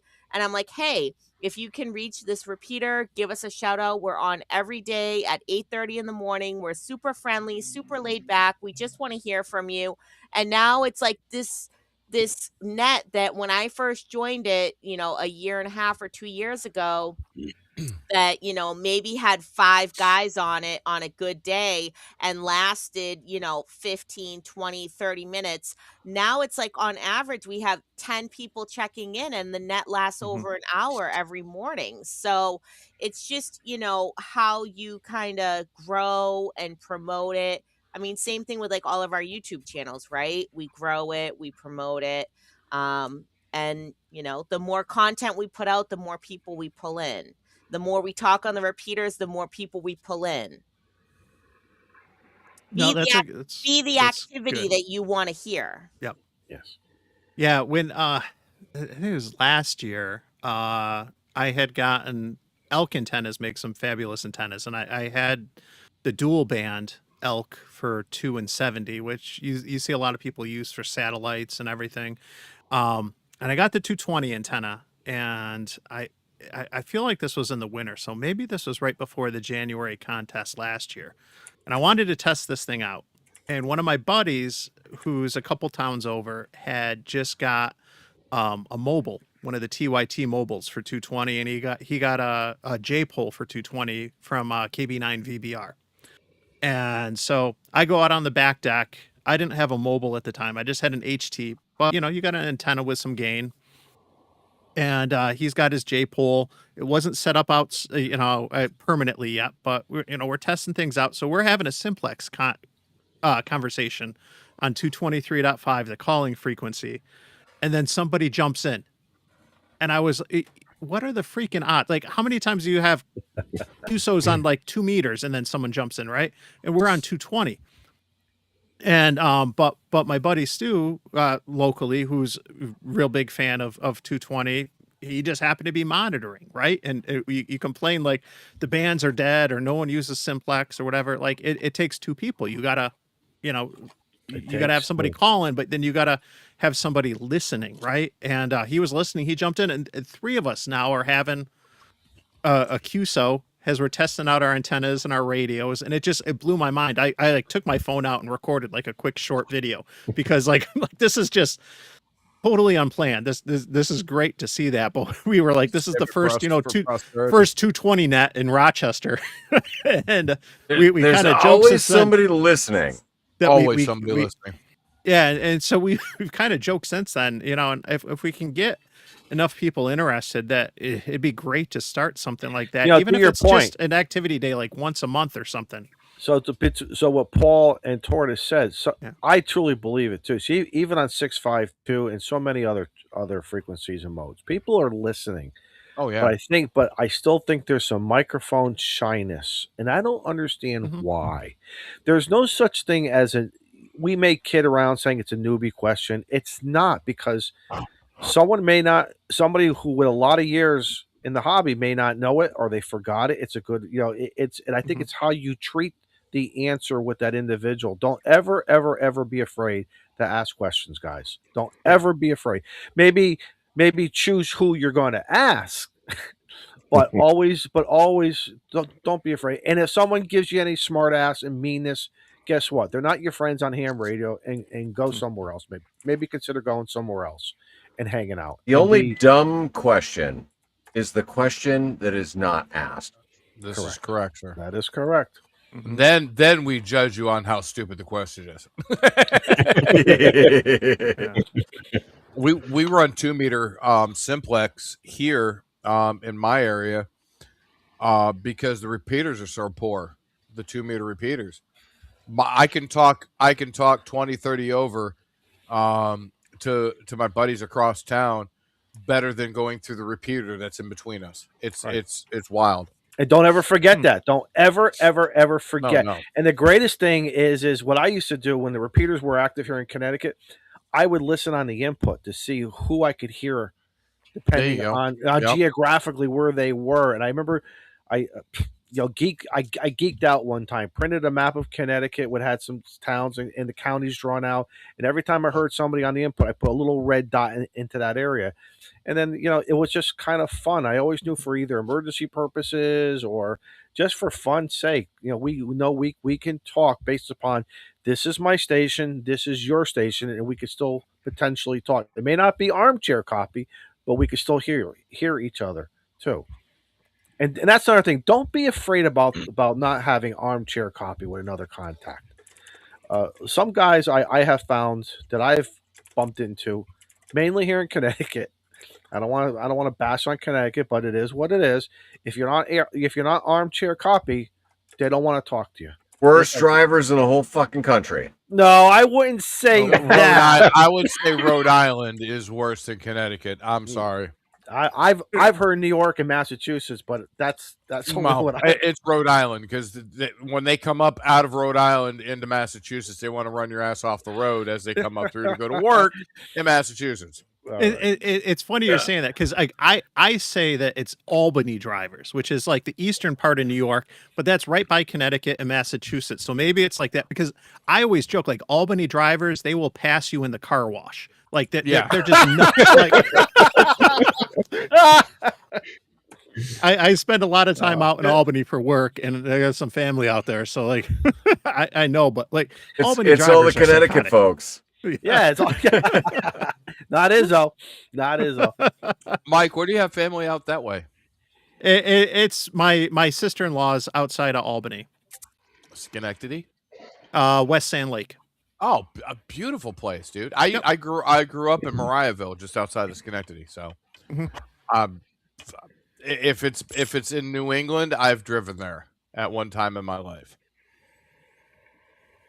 I like the fact now that Repeater Book offers so many options with their app, because it'll know where you are on your phone. It'll tell you. You guys remember back in the day buying that little ARR? I used to call it the black book, and then you'd have to figure out where that repeater is, and then you have to go to the map to your Rand McNally. But you really never knew if there was really activity on there, even though it would say it would give you all those abbreviations for a weather net, maybe racist net or whatever. Racist net. Racist. What part of Connecticut are you in?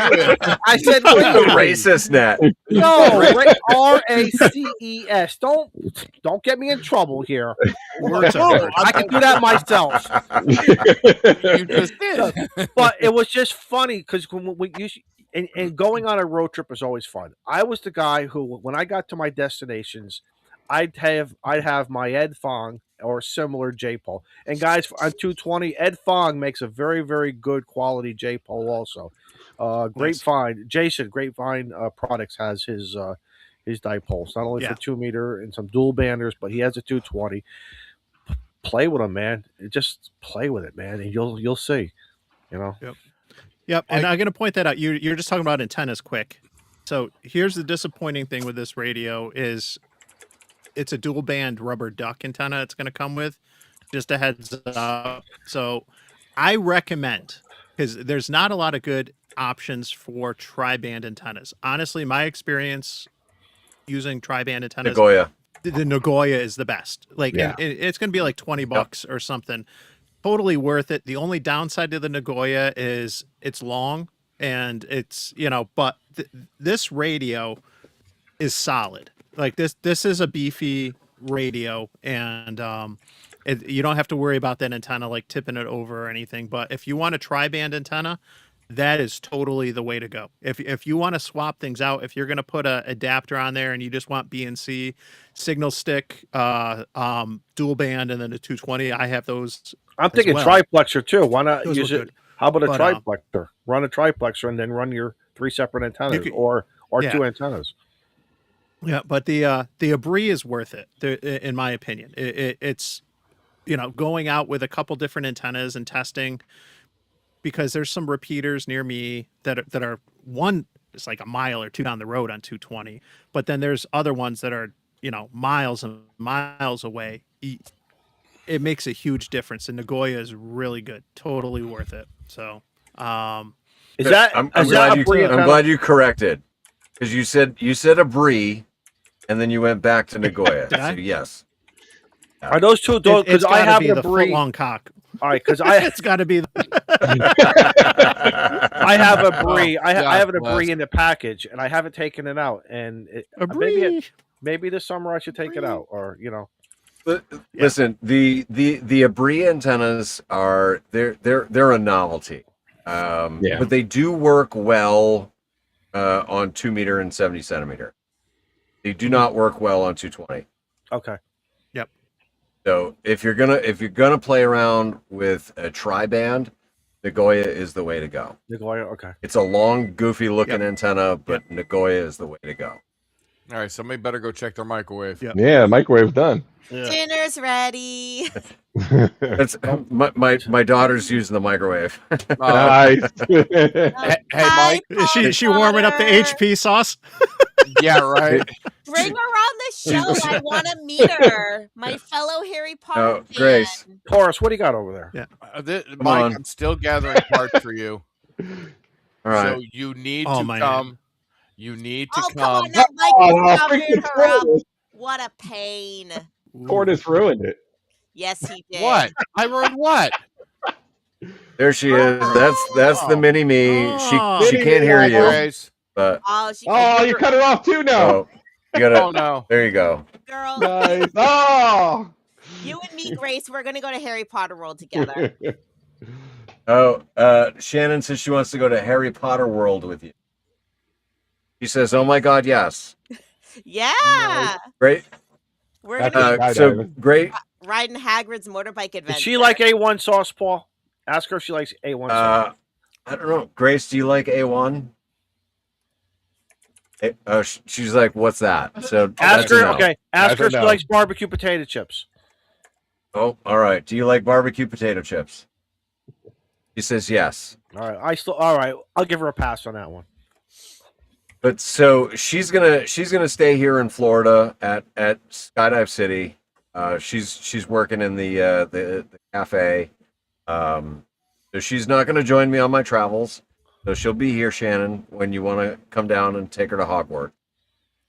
Heck yeah, awesome. I just doesn't left sound right. there and she was trying to get there as I was leaving. So I wish that we could have went to Harry Potter World together. It was, I know this is like my first time back on the show since I took that trip. So if you are a Harry Potter fan and you have not been to Universal Studios, Islands of Adventure, or Epic Universe, like you gotta go. It's so amazing. Even if you're not a Harry Potter fan, Epic Universe was amazing. I think I've been converted from a Disney girl to a Universal girl, and y'all know how much of a Disney girl I am. And for me to Wow. say that, that is like woof. But Epic Universe, it was so awesome. Don't you dare say that. Good pause. There's another peanut gallery. Well, I'm gonna pull this right now. I'm gonna run it. All right. You gonna pull the Yeah, rope? it's pull the been a string? half hour. Yeah. Let's Do it. boom! Pull the Do string. it. Grace, what's your favorite band? 10 meters. 40.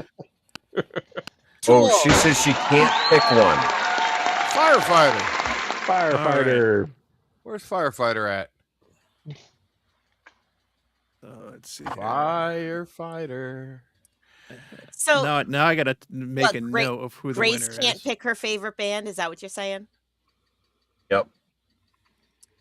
All There's right, too many. Firefighter 16. Congrats! If you got a call sign, drop it in the chat. If you're good on QRZ. Otherwise, you can email me at n2mak@arrl.net, and I'm typing that in the chat. I'll post it on the screen.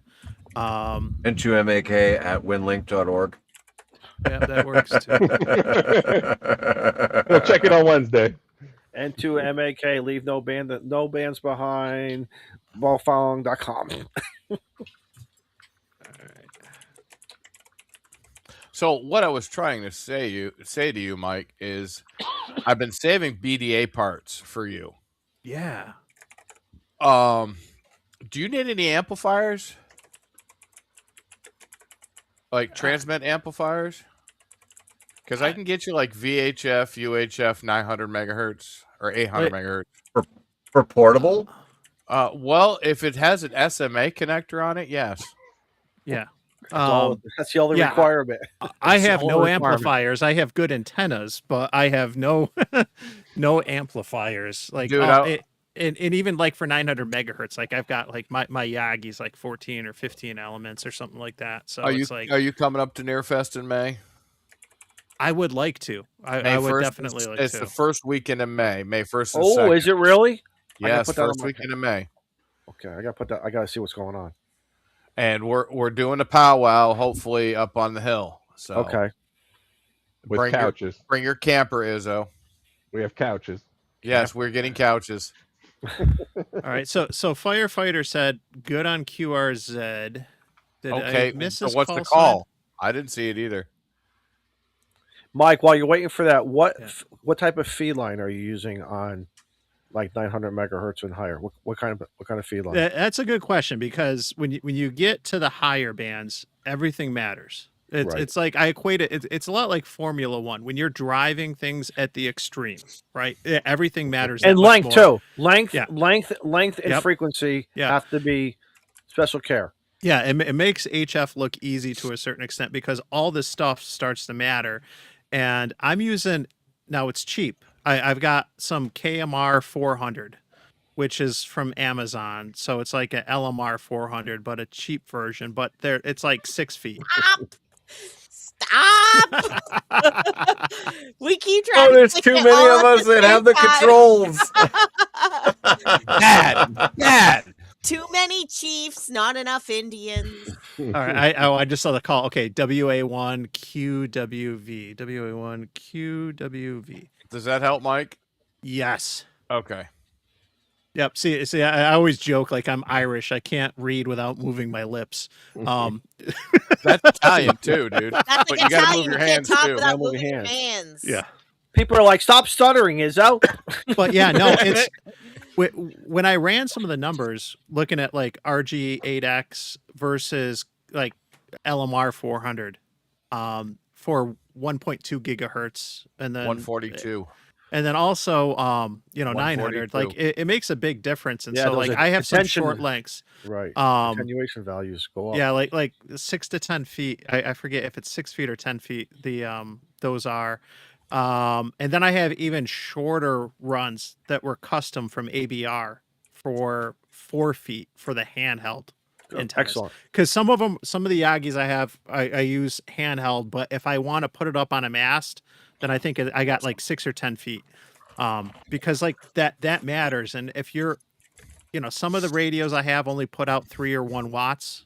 Some of them will put out 10, but you want all that whiskey to get out, because if you have an Absolutely. antenna that has 14, 15 elements and you're looking at like over a 10 dBi gain, you want all that energy. You want it all to get out to that antenna, because now, and I'll use like the handheld Alinco that transmits 3 watts on 900 megahertz. All of a sudden that turns into the equivalent of a mobile radio, because now it's putting out between 40 to 50 watts ERP with the Yagi, and you want all that power, all 3 watts to get to that antenna so that it can get out. And so it matters a lot more. And then you start playing in the higher frequencies, adapters and all these things matter. You got to have really quality stuff, because everything looks like an antenna when you're at a higher frequency. Everything starts to radiate. You're right. You're absolutely right. That's the truth. And all the things like that are the extremes that you realize when you're playing on HF. It doesn't matter, like, just hit the tuner or whatever. HF don't care. HF don't care, and right. especially you get to the lower bands, you get on 40 or 60, like you can use RG174 to your heart's delight, right? But you use RG174 on UHF, and like your power is gone before it hits the antenna. Let me get this cable cut, Mike, and I'll show you what we use. Miles and I, we went to the adult beverage store yesterday, and they had these stands, right, where they put, like the bags that people can, the gift bags that people can put wine in. They just look like little wire racks. Miles was like, Mama, those are ham radio antennas. I'm like, Nice. no, they're not. They probably Everything could is be. a ham You radio could probably, wire it up, tune it up with the G90, but I was like, those are just racks, kid. But does the I Packy like- antenna? Very good. Very good. Maybe we'll have to try it out someday. Someone else who understands the Packy. Here you go, Mike. I like to call it the adult beverage store. Ooh. I So, don't know Tortoise, what do you got over there? Hold on, I got Big it. in him. Big in him. There you go. I did. Will this focus? No. Almost. There you go. Perfect. That's RG142. Okay. The outer shielding is silver plated. Oh. That's Very sexy. nice. This is RG142, and it just has a standard nylon and then a copper center conductor. But we use RG142 for everything UHF and up. I was just say, what are the Now I got something to attenuation think values? about when I go to bed tonight. Ooh. What's the attenuation values on that, Tortoise? Really? You want me to go look them up? Just real quickly, like 100 feet. What's the loss at 100 feet at 450 versus? I can look it Who's up. running 100 feet of that stuff? Exactly. No, nobody's running 100 feet of that stuff. But Unless we're trying to go around your mom. bravo, sir. Bravo. I was gonna say jumpers, but then again, that could get me in trouble. Bravo, sir. That was awesome. Let me look it up. To go to the comparator to. What are you running that into? What's the application? RG142, silver-plated, silver-coated, copper-clad steel interconductor.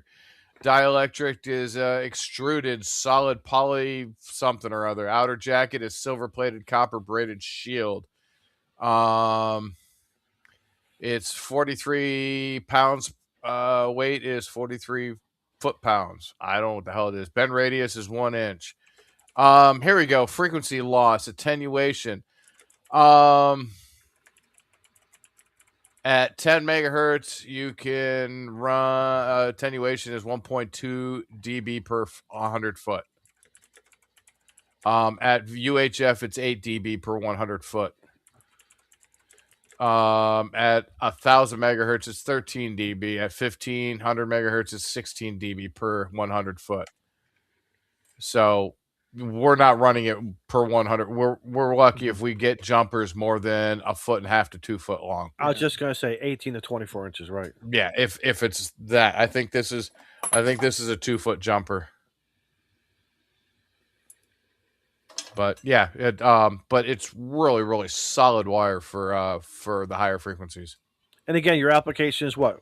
Going into a comparator? What are you using? it for? That's for duplexers inside the BDA for doing the jumps in between the amplifier and the controller and all that. It's just Perfect.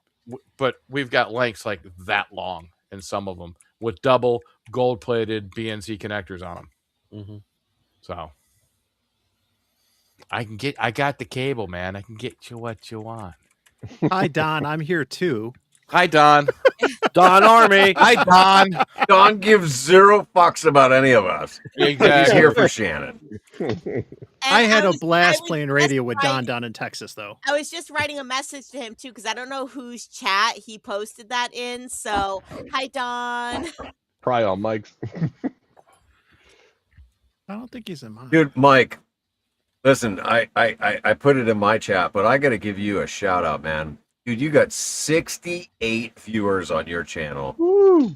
68. and I That got is one. fucking awesome. Thank you, man. I've got one. That is awesome. That's awesome. You got more than half the viewership of all of the Northeast is watching Wow. you.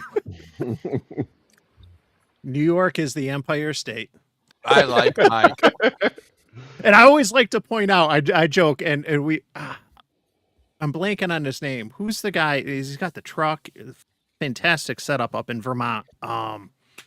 Grouch, you got to help me out. Who am I thinking of? From Chris Vermont. with the van? Yeah. Yeah. Yeah. Chris is I always like to joke how part of K1OHT. Vermont used to be part of Was he at the- Vermont used to be part of New York. Was he the guy at until like Near the Fest? 1790s or so? Up Near Lake- Fest, near Lake the white Champlain. van. Near Yeah. Fest, the white van guy. Yeah. Yes. Just 3 puppies on Yeah. the side. The old TV van. Yeah. Oh, yeah. yeah. Yeah, because I always like to joke how part of Vermont used to be in New York until like the 1790s. If you look up your history. He's not lying.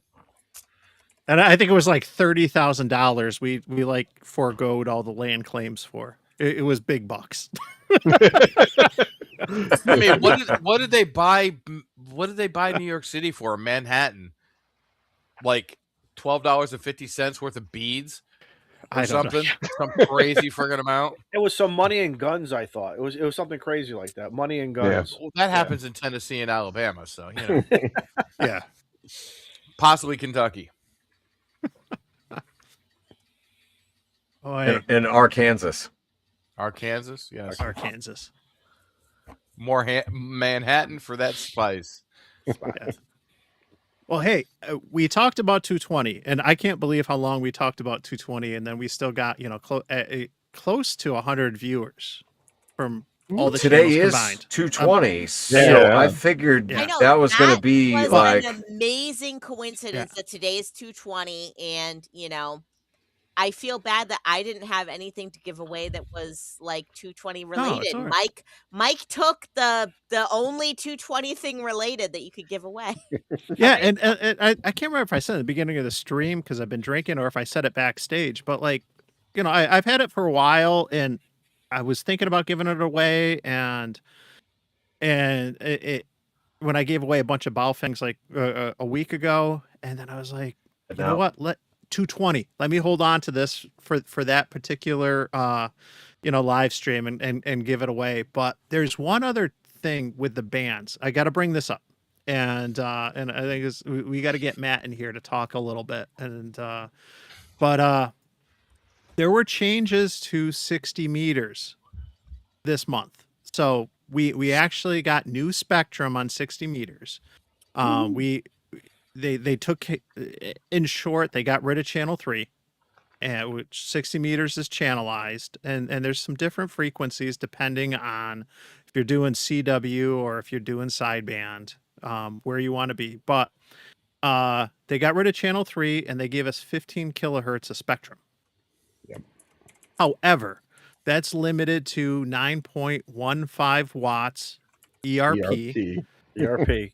Yep. And the reason it's 9.15 is because 915 is what 15 watts EIRP would be. So it's some backwards math based on what some of the the regulations or rules are in some other countries and stuff.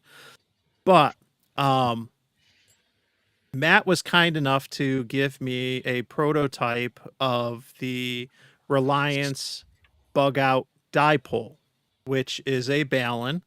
And I thought, what better band to make a dipole for than 60 meters? Because it makes the math easy. Now, 60 meters, and get ready for the clip.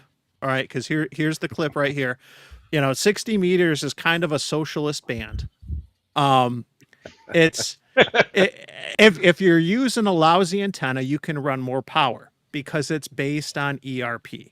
But if you're using a good antenna, if you're using a dipole, that's that measurement stick, right? Just turn your power down. Yeah, it's based on that. So, so you're looking at roughly 9 watts, and there's lots of considerations if you want to break it down and get into even the low bands like 40, 60, 80. It's hard to get an antenna a half a wavelength in the air. Like, I'm not aware of any masts that are going to get something like that up a half a wavelength. That's a tough order. So you're going to have a little bit more invis characteristics to some of the propagation depending on your antenna. That said, you can run a vertical, but when you're running a vertical on lower bands, you're going to worry about more ground loss. If you're on 40, 60, 80, you want to have a lot of radials out. And for what I do, POTA, that's tough. That's challenging. Usually we're throwing out 17-foot radials, like maybe 4 of them or something like that, kind of cover our bases and stuff. But when you get to the lower bands, ground loss becomes more of a challenge and an issue. So I thought, hey, a dipole, this is the way to go for 60, right?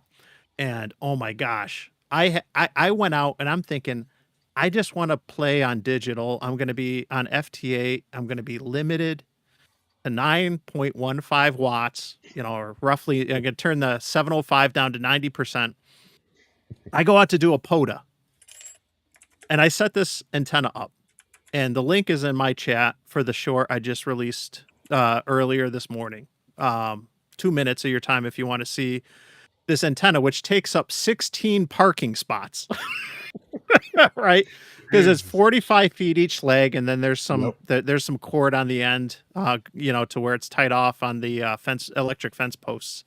And oh my gosh, this thing got out phenomenal. I'm thinking I'm just doing FT8 in digital, but I get on 60 meters, and people were on sideband on channels 1, channels 2. Channel 5, which is kind of like the unofficial DX channel for 60 meters, but channel 4 was open. So I'm like, let me just try this. And I just called out, I'm like, N2MAK testing, November 2, Mike Alpha Kilo, testing out a new antenna, and I'm watching, the SWR, and everything's really good. And somebody came back to me. See, Grouch, someone's always listening, right, Grouch? Exactly. And we had a short QSO, and I'm like, you know what? The channel's free. Let's just run with it and see what happens. And in a half hour, I got over 24 contacts on sideband with 10 watts. Nice. And it was just like, at one moment, like, I was getting a pile up with a couple people calling at the same time on 60 freaking meters. And I was just like, what are the chances? Like, did you get spotted anywhere? Did you get spotted? Yeah, I did. You did. Okay. Yeah. Well, that helps, but still, that's awesome. That is awesome. On 9 watts too. Yeah. Oh, actually, no, it's 10. It was 10 because it was channel 4. So I could have gone 100, but I only had 10 with me because I was thinking I was going to go digital, but I did the whole thing voice, and I had the computer and everything. I was ready to go, thinking I'm just going to have to do digital because I had already activated on 30 meters at another park earlier. And I wanted to do 60 meters at this other park, but I was prohibited because of like the utility lines. I couldn't set up safely as far as I was concerned a mast and everything with the power lines there. So I was like, all right, I did 30, and then I went to the other park because I wanted to play on 60, and it was I was just blown away. It was nuts. Tortoise, what's going on, brother? He's re in the chat. Oh. Oh, there it is. There it is. Yeah. Shannon steps away. Yeah. I always like to joke that GMRS is for growers, not showers. Ah. What do you think? What do you think I get the nickname Tortoise? Saying. Yeah. But anyway, that's a 60-meter pota, and it was oh my gosh. I mean, something as simple as a dipole. It just was phenomenal, even though it was only up maybe 20 feet. Fantastic. So hopefully Matt gets those listed. No pressure. Yep, no pressure. Sometimes 20 meters is 20 that's all meters. you need. Yep. Anyways, But I will say you are always better off like 10, 12, 15, 17, 60. Like play around. Do something different. Mm-hmm. Like you don't have to go to 20 because that's where everybody else is going. Everybody else doesn't have an imagination. But there's other people listening on the other fucking bands too. Yes. Yep. I've always said 20 meters is like Main Street, USA. Get off of Main Street every once in a while, and you can find some nice shops. You can find this. You can find, and that's what it is on the bands, man. As well as different parts of the car. Remember, follow that gray line too. Yep. You know that gray line, and think about where, like somebody in England at 7:00 at night, where it's what maybe 2:00 in the afternoon. They just had supper. They're turning on the radio. You know what I mean? It's a good. You don't know, man. Go have fun. Go have fun with it. I've been activating very early on Wednesdays, except for this week when the kids are on vacation. But my oldest son, who's 16, is in driver's ed, and he's got a class at 6 a.m. on Wednesdays. oh God bless. And so I kind of was like, well, if I have to bring him to the school at 6. I'm like, might as well just go out and play Pota, right? And so and it's been when does a interesting. kid start driving himself? Yeah. So right. I've been playing on 30 meters a lot because being out at 6:30 in the morning in New York, it's still dark. And you look at the gray line, you look at propagation, the muff map, and all that, and 30 meters is kind of where it's at. You know, as far as a band that's going to be consistently open, and I'm learning to appreciate it. It's a lot of fun. I don't know CW yet. I'm going to learn this year, but been doing a lot of 30 meter FT8 early in the morning. And I think the last time I was out last week, I got Japan 3-4 times. I got like 3 or 4 contacts with Japan running 10 watts, like on 30 meters Nice. in the morning. And I'm at my club meeting, shortly after, and one of my colleagues was talking about like, he's trying to work a lot of DX on QRP, and I mentioned, hey, I got Japan like early in the morning, like on 30 meters, you might want to give that a shot. I get a text like the next day, sure enough, he's like, dude, thanks for the tip. Like he goes, I got Japan on 30 meters in the morning, just like you said, and that's part of, like, RF around and find out. Like, go try different bands, try different modes, try different times a day, try different intended deployments, try different setups, try everything, and just see what works, what doesn't. Don't be afraid to fail. This is how we learn. It's one thing to memorize and pass the test, but then you get your license to learn. This is what we should be doing. RF around, find out, and it was like a cool text to get, like, dude, thanks for the tip. That worked, and boom, there you go.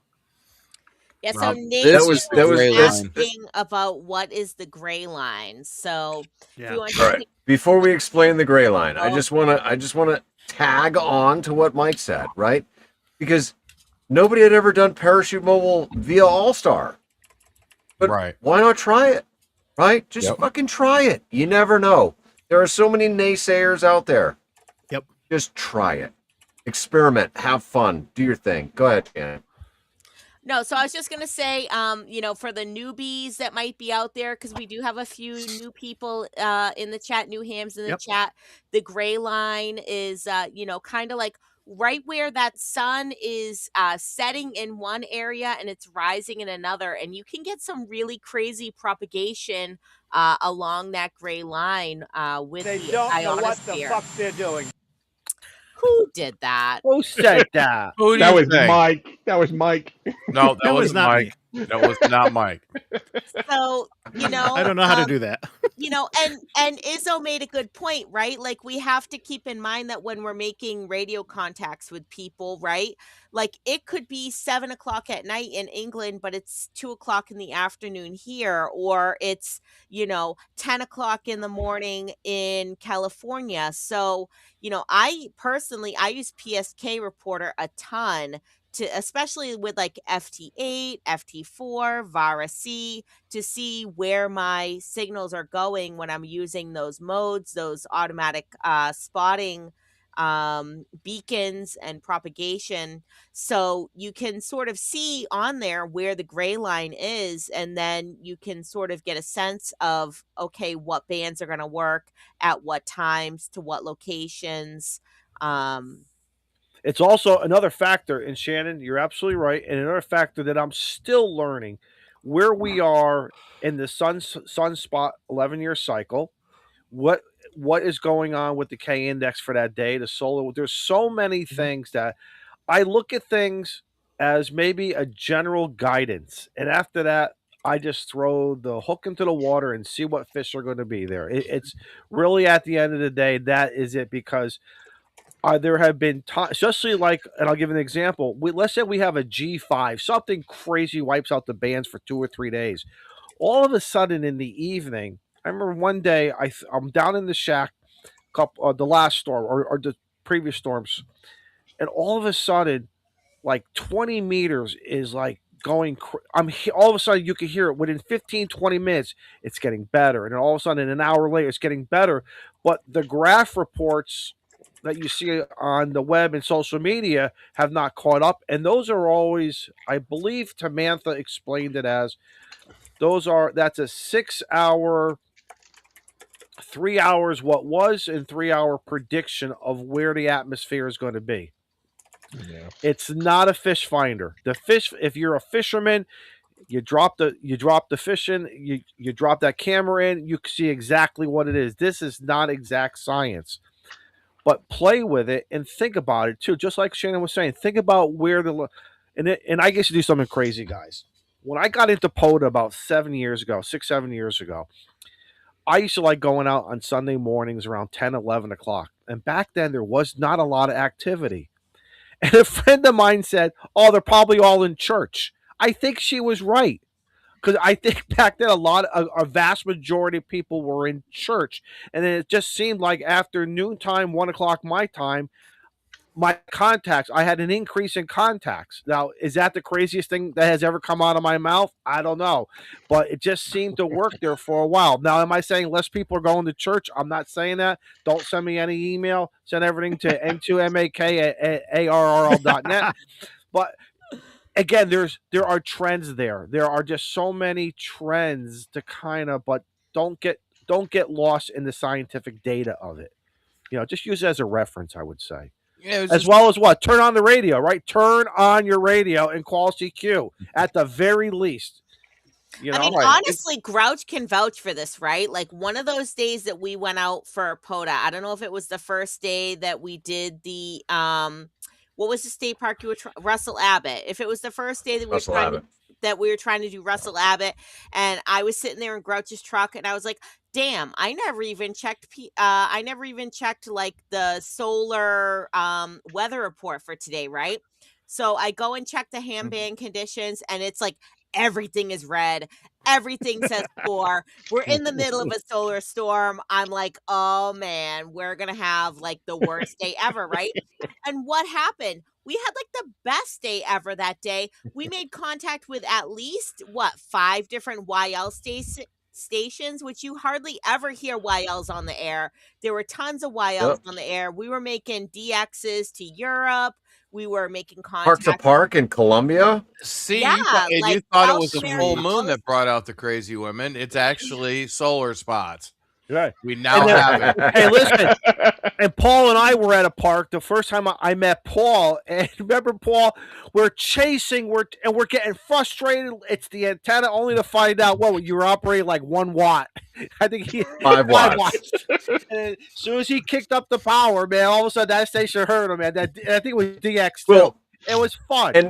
And to boot, right? I mean, the park we were at was what? It was Bigelow Hollow. And you're in a And you are literally we in are a hollow. literally down like nothing but mountains all around us. 360 degrees all around us. We're at the 5 watts to the Netherlands. Yeah. Wow. Fucking 5 watts to the Netherlands. Like, You know. I Yeah, mean, that's even not Watson, right up that hollow. even Watson said, "Guys, what the heck are you doing? Come on!" And all of a sudden, and once he kicked up the power, all of a sudden now he's making contact. It was fun. So again, there's so many variables here. Of again, every once in a while, I get the bug. I want to play QRP, and it gets a little frustrating. Oh, hey Izzo, you're not as good this time. You're only maybe a 3.3. Yeah, that's because I'm only running like 3 watts. I'm on my I'm playing on a 705, but yeah, I can run and throw you 100 watts and see what happens. But again, have fun, man. Just have fun. Yeah, that's a good segue, Izzo. I'm dropping a link in all the chats for the QRP SSB net. Tomorrow night. Or, I'm sorry, Yeah, Sunday night. no, Sunday. which is Sunday nights, and so That's a Kevin fun and Steve live stream it on YouTube, which is nice because it gives you an opportunity to actually hear how you sound on that other side of the radio. But this has been a great way to both test antennas. So let's say you build an antenna. They're usually on 20 meters. They'll occasionally jump to 40, but it's a great way to test a new antenna or a new setup if you got it, and see how low you can get out. How low can you go? But what I've learned over the last year or two, is because, with the seasons, propagation changes with the seasons because of daylight. And, and I've learned what a struggle it can be in the Northeast if I don't get in right away in that first half hour of the net. Like if he doesn't hear me or if I don't get in right away, then we lose the band. You're done. But I've started to learn that, and that changes though throughout the year as we go from the winter to the spring, and then in the summer, 20 meters can be open forever. But it's a great way to learn about propagation, to test your antenna, really see what you can do with low power. And there's been times I've gotten in and the power's all the way down on the radio. It's turned all the way down to 0%. So it's, you're getting in on a few hundred milliwatts. But there's how other about times this? where it's a struggle, and it's a great way to learn about your antennas, your system, and propagation. Not only that, Mike, have you noticed, and this is what I do, I love listening to see who and I'll use you as an example. Let's say you start off at 50 watts and Kevin tells you, and you're working Kevin in Iowa. So, and then he said, and then you drop it to maybe 25, and you go down to 50. I always, not only from a transmit of whether Steve and Kevin can hear me, but I love listening for all the other stations. And I take again, the time, the band, where are they? And I love when Kevin says, what kind of an antenna are you using? Because 5 watts, 1 watt, we all understand that, but what type of an antenna are you using, to me, is more exciting to learn and listen for, to see how well I'm hearing that station from Connecticut. So, Yep. Yeah, Yep. I've checked into that QRP net on Sundays a couple times. One time I did it with the FTDX10, and I think the lowest that can go down to is 5 watts. And then I think I did it once on the G90, and the lowest that can go down to is 1 watt. And honestly, it was like kind of exciting, right? Like I could hear myself on the YouTube of what they were hearing me at, and it really sort of made me want to have some sort of radio that could go down to lower than 1 watt, right? Like I want to see, like as Izzo said, Adjust it, how be able to low, adjust it. like how low can you go? I wanted to know how low I could go for them to actually be able to hear me. But you guys have to keep in mind that it has to do with their antenna, right? Like that station that was hearing me that I think is in South Carolina, they have like Steve. they Steve have is using a beam. Steve's yeah, using a beam. he has a And beam. So And when he remember turns it, that what happens? And when you're off the side of him, what happens, Shannon? You lose Steve. Yeah. So, He loses you. when Yeah. you have that beam, like it is focusing your signal in very strong. So, same thing when you have a beam and you're transmitting, it's also focusing your signal. So, you have to keep in mind that the antenna that someone is using to hear you is just as important, if not more important, than the antenna that you are using to also transmit on. There are so many factors. That's why, we say it depends, right? So many things. It depends on what antenna you're using, what antenna they're using, what power You should be able to hear twice as much as what is being heard. Yeah. That is, Yeah. as well as an Ape, and I think Ape will agree on this. I saw him in there. Yep, as he's the in there. round Earth is turning and the gray line is changing, that's going to affect everything too. And to put a cap on NV1U, you can put an attenuator in line to go lower than 1 watt, but that also affects your receive. Steve, excellent, Yeah. Tortoise. Excellent. It'll cut It knocks back it on down. your receive. It attenuates it real hard. Yeah. Oh yeah. What a 3 or a 5 dB attenuator, you're done. It'll knock you out if you're trying to do QRP. Hey guys, one of the things I've always wanted to do for Kevin's net, and I really should put a post-it note and stick to this, and then report back when the freaking snow melts and all this other crap just goes away. We see the grass again. I've always wanted to do a beverage antenna, and I've always wanted just to go around the perimeter of my yard, and this and that, and play the game. But listen on that Sunday QRP net. I would love to see the difference between the antenna I have in the air and bounce back from receive for what I have in the air versus that traditional beverage antenna, and see if it's truly, I don't know if my experiment is going to be true, but it would just be fun to try and experiment. Yeah, I think with antennas in general, and I know Ape's in the chat and Rick's in the chat too. Rick knows a lot when it comes to antennas. You when you start to get them down to the ground, like with the loops on the ground, beverage antennas, things like that, you're gonna get some loss with respect to noise, but you're also gonna get some loss with respect to the signal as well. But that said, like we were saying before, like RF around and find out, like this is when you're going to find out what works for you.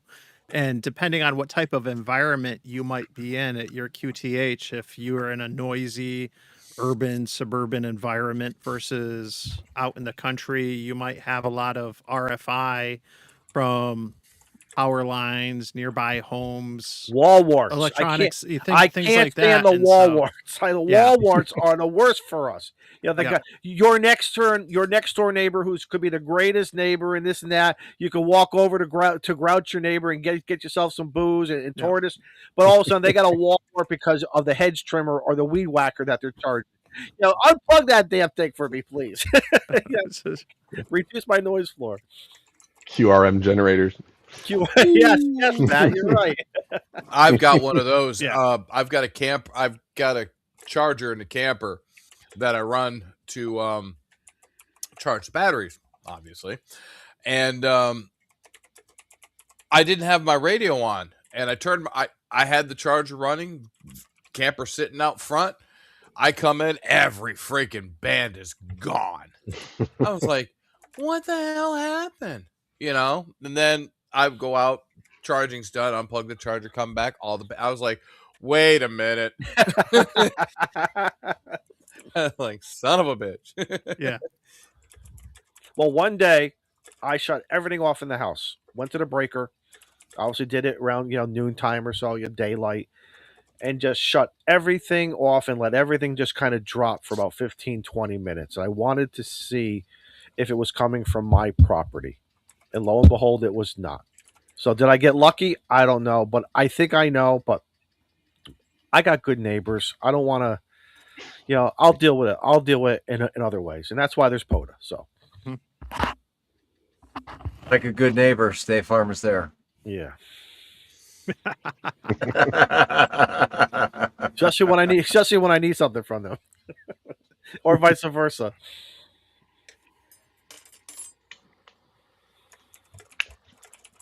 I just dropped another link to the QRPSSB.net in case anyone joined later, since we were talking about that. What the fuck? That's a fun time. Ham stands for holding a mic? When did that happen? Yeah, when the hell did that happen? Who I came never up with heard that? that. Did that come from a CW guy or No, holding a mic. Where the hell did that come from? Right? Somebody blew rainbow freaking sparkle farts up your ass. Jesus. That's awesome. I mean, sounds good to me. Jimmy's. I was always told that ham stood for having another meal. Yeah, usually after we're done or during or after we're done playing radio. Yep. Good stuff. Anyway, I was just saying I shared another link to the QRPSSB.net on Sundays. I know we're coming up on the time change in a couple weeks, but it's usually like at 6, 7 in the evening. Yeah, March 8th. Yeah. Yeah. So. I'm sorry. What was that, Mike? I thought we weren't doing that anymore. What time is that? 6, 7. Oh, jeez. Come on. All right. Now that Mike These has fucking monopolized 2/3 of the stream. Matt, how the hell are you, dude? Doing good, man. Jesus, you've been like quiet and down here, and just... It was a long day. He's making antennas the whole time. He's quietly winding them roids. I was.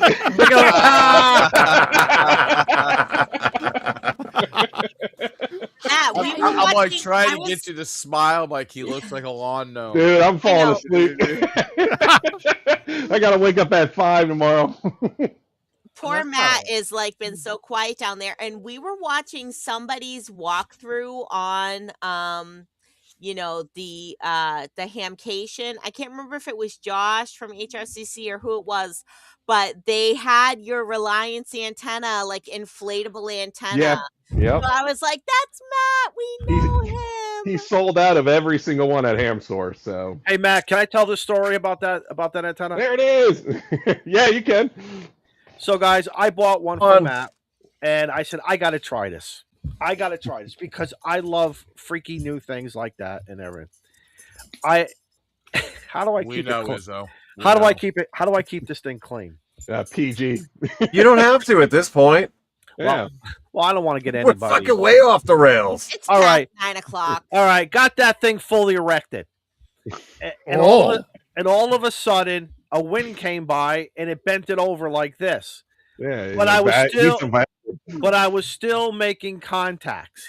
Even though it was limp, you were still making contacts. Limp, the inverted L. And I was antenna. using a 705 on 10 watts. I had the battery on hooked up to it. So, and then all of a sudden I look out, I'm like, wait a minute, how the heck am I still making contacts? Sent an email around, and then so there's a double ring. So you put a ring. So I again, another reason why I can't wait to get this snow and get back, put the 10 away, get back on the back porch here, and I want to use a double ring to keep it up. And I can't wait to use that antenna. It made it made great contacts on 10, 15, 20, and 40. I think, and I'm just sitting here like it was like how we're all rag chewing right now. Mm-hmm. It was incredible, absolutely incredible antenna. So it's not a novelty. Whatever black magic is in that tube. You know, It acts like a 4-inch pipe in free space, and it might be in QST in a couple of weeks, just to let you guys know. So we'll see. I highly recommend anybody if you want to try something different. You know, and putting the air in it is real easy. That's real, and taking the air out is real easy too. It folds up nice. You just blow it really good, blow it. right? Well, that's what it is. Like a lot of practice with the blow up dolls. Yeah. I didn't say that. Any questions? That's N2MAK at ARL.net. That wasn't Mike. Don't throw him under the bus. All right, that's another. But you know, that'll be the first and last time in history we'll ever hear Izzo say, "I need 2 rings to keep it up." Yeah, really. It So worked. no pressure to Matt, but the next time we do a giveaway for the inflate antenna, it's going to be like hashtag 4 inches in free space. Yeah, right. Matt's other antenna. My other goal this summer is that Rybakoff. I know nothing about this, and I want to learn about this Rybakoff stuff. So hold on. All right, 4 inches in free space. Because when I'm done playing with this is a giveaway. Nice. So nice. 4 inches in free space. Yes. Grouch, Yes. I only had, I think, the ground radials that came with it. I did nothing. I didn't alter anything. I just did exactly what the instructions said, really. And plugged in the coax into the analyzer. I looked around. Everything was good. Didn't have to use a tuner. Put it into the radio. Called CQ, chasing some POTA, and they were all coming back to me. And it's been 6 months since somebody said they would send me one. So what? Oh, I gotta send both Mikes one. Dude, get over yourself. I had to wait for like 8 months for mine. Oh, Shannon could have had a baby in the time it took me to get that fucking inflate antenna. What? Woo! And in other news, Wow. This is why it's safe to talk about condiments.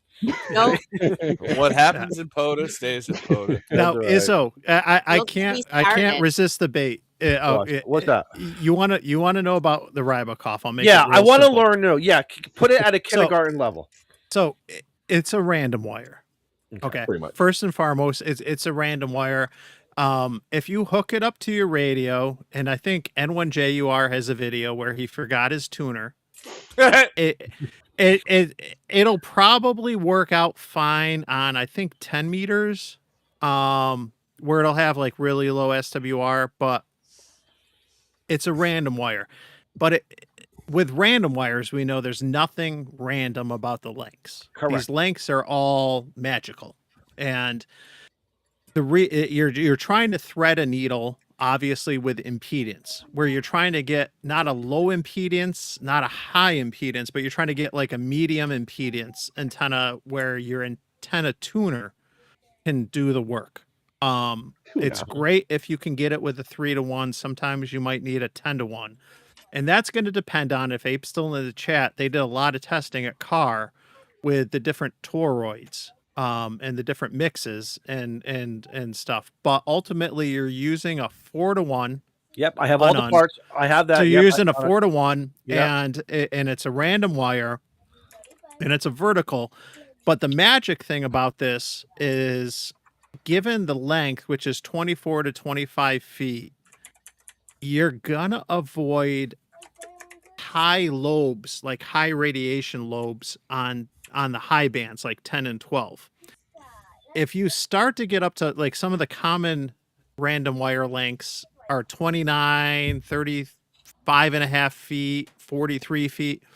If you use random wires like 29 feet or above on 10 and 12 meters, the high bands, you're going to be, I don't want to say having a cloud warmer, but you're going to start sending radiation up higher rather than lower. Correct. But because it's a shorter random wire, you're going to get lower takeoff angles on pretty much everything from 20 through 10. So what do you It's recommend? going to be close to a quarter wave on 30 meters. It's going to be shorter than a quarter wave on 40 meters, but it's going to be more than an eighth of a wave. So you're still going to, it's not going to be as inefficient on 40. So between like 10 and 40 meters, you're going to have a really good takeoff angle when it comes to DX and getting out there. But So what that- size mast? Is there a certain mast height? Is there a sweet spot that you guys recommend? Stay between 20 to 25. You know, what can you? How would you It's answer? 24 to 25 feet, roughly. Yeah, it's 25 feet And pretty that's much, when yeah. it comes to the Okay. mast. You raise a really good point, because this is the frustrating thing when it comes to the masts. That would be an 8-meter mast. And I'm not aware of anyone that makes an 8-meter mast. There's actually 7-meter masts, and I think Callum, DX Commander, has a 7-meter one. And there's also, obviously like 10-meter masts, but there's not one that's going to be quite spot on. But you for can that. adjust. But you can adjust your mast heights depending on what manufacturer you have. Yep. So ideally, if you got like a DX Commander, or I have an MFJ 10-meter mast, that's good. That's a good way to do it, and stuff. But you want to run the vertical. You're going to need some radials. Your ground and the toroid and the winding is going to impact what bands you can tune with a 3-to-1 versus a 10-to-1. But at the end of the day, it all comes down to the magic length and the takeoff. Okay. The takeoff angle. That's where this thing really sings. And if you're going to use it on the high bands, like 10 through 20, you're going to get out like gangbusters. It's going to be phenomenal. 30 and 40, you're still going to get really good kind of consistent quarter wave performance, which is nice. Because the game plan is field day, ARRL in June. Depending on my time off and everything, I think I want to use the inflatable antenna for that, and then for just some off stuff, in the backyard here, play with a Rybakoff before I bring it out to a POTA, if that's what I want. I haven't decided whether I want to use for POTA, because POTAs are usually just quick, hour to 2 hour stints. If I was an RV staying over the weekend, that's a totally different, antenna choice, I would think. Yeah, it all depends. Like with antennas, like I was saying earlier, there's no perfect antenna. It all depends like on your use case. And if you don't have a tuner, the Rybakoff's not for you. So just I got manual tuners. I have the automatic tuner. I'm good with that. But again, I think I have all the parts. It's just putting it together now. Yeah. And being in the Northeast like we are, I always joke that, like the winter is random wire or multi-band antenna season, because I don't want to get out of the car to change bands. I want to be able to push the button or whatever. That's the beauty. That's the beauty of a stick, a monoband stick, or the ATOS. Yeah, for me, that's how I look at it. Exactly. Like so, the Rybakoff is like the wire antenna. Is like the wire version of the ATOS. Okay. If you got that tuner, you can get 25 feet up. Boom, you're golden. And with that tuner, you can easily tune 10 through 40, no problem. I've done 60 and 80, but realistically 10 through 40, you're gonna have a really good antenna, and it's gonna have nice takeoff angles. Yes, there's trade-offs. I'm not going to use the word compromise, because every antenna has a trade-off unless it's a resonant antenna on a certain frequency. Because it's not so much a compromise in the antenna, it's a compromise in your decisions. And I'm compromising the fact I don't want to get out of the car to change bands.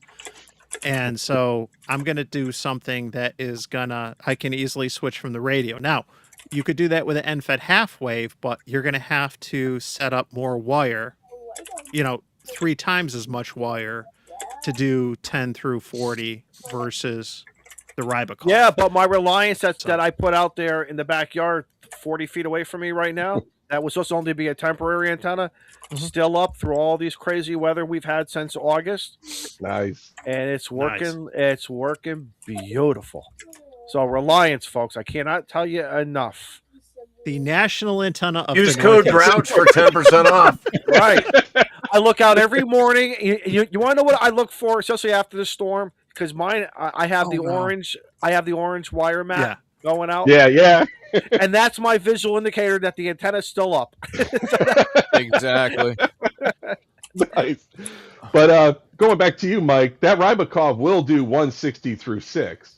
I ran it through an antenna analyzer and a bunch of other stuff, ChatGPT, you name it, and found 93 feet of wire. We had it in an inverted L, 50 feet up, the rest across, and had a hybrid radial system, 66-foot radial, two 33-foot radials, and two 17-foot radials. So 5 radials just to test this out. And we tuned so fast, even with the 710 and the 705, 160 through 6. And the one guy in the club who hates FT8, he got all his POTA contacts on 160 meters with FT8. So No kidding. Grouch. So that's using the inverted as an inverted L design, no less. Yeah, inverted L, because you can't put 93 feet high unless you have a drone. Yeah. Right. Nice. It worked I great. did, and I have, shameless plug. I got a video on my channel from like a couple years ago. I did a linked Rybakov for 50 feet, and I did it in the L. And I went out to the park. I brought 2 masts to set this thing up, right? So I could have it like in a perfect L. Right. And, the OCD kicking in. And I did that on 60 and 80. And, like the POTA activation, and it worked out great. And stuff. So at the end of the day, it's a random wire, and the key to the random wire is the takeoff angle for this, is the radiation pattern. We look at SWR a lot when we're talking about antennas, but there's other factors too. If you want to look at things like reactance, radiation pattern, there's a lot of different variables. And so there's all these trade-offs, and you got to make some decisions and what works best for how you want to operate. You want to be able to jump between bands quickly. If you're running low power and you're more concerned about efficiency, there's all these considerations. Mike, running a mast under like a tire or a trailer hitch, is that how you mounted your mast, or what? Okay. Yep.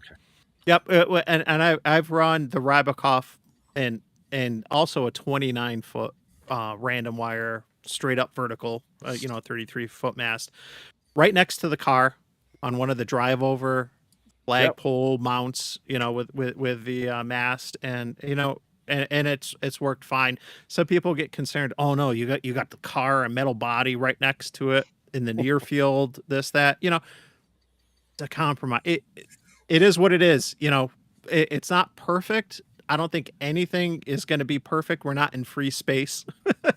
Right. When we're out at parks, there's always going to be, I can't count the number of times I go to a park and I pull into a parking space, and I deliberately pick a parking space where I don't have cars on like either side of me.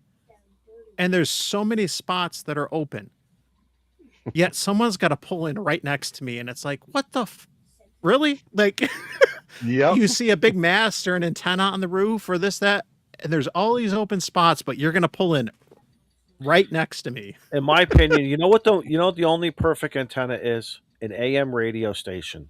Think about it. When AM radio stations are engineered with specific design, and because what do they want? The people to hear the signal so they can sell ads as well as for entertainment purposes. That's the only perfect antenna. We as hams, we've got to get off. I know we all have some OCD at various levels, but I think we have to kind of get rid of that and just have fun with it. Just have fun. The F word here is fun. So I Rough around and find out. I need to clarify something. What the hell are okay? So there's all sorts of shade being thrown, all sorts of money in, I think, Paul's chat. One of them is actually my youngest son, who just decided to hop in and just start throwing tips out the door. So what the hell is going on? Well, is he using your credit card there? No, he's got his own money, his own job. No, he's good. But I want to see your bill in March. No, he's got his own money. but I'm just like, what So, the fuck is going on? I put a goal up in my chat, right? And I was like, all right, $40, like, and I'll give away a free Grouch Army shirt. And Eric chimed in. He was like, well, I want to see you wear a pink one. And so I was like, all right, fine, $40, and I'll wear a pink one. Like, in addition to giving one away. And then it turned into a fucking half shirt or a quarter shirt. I'm not doing the fucking half shirt or quarter shirt. It'll be a pink. I want to see Grouch in a crop top. Look who is in. You don't though. Look who. All right. Look who. You don't want this. Oh God. Nobody wants that. But did you see who's your channel boss right now? It's Eric, right? No. No. That's my son. Oh, it's somebody else. Oh my That's my goodness. son. I don't know how that happened. He hopped in the chat. And he started throwing money because he's Mr. Moneybags out there in Oklahoma. So. Oh wow! Making Super chats really knock the health down, and so yeah. What is it? $10 So, get a nude, $20 to not get a nude. Oh no! The Christmas nudes. It was 25 to not get one. It was $5 to get one. Okay. And Eric's still waiting for his, but so I was going to say, how I'll many get there. I have to have somebody to take the picture because I have to lay in a provocative pose. Oh, You know, what did I a miss? 25 is 25 shirt. with your turtle hanging out. Our host left, and look at where we ended up. Someone stole your Listen, bottle, Mike. I already said it. I'm a grower, not a shower.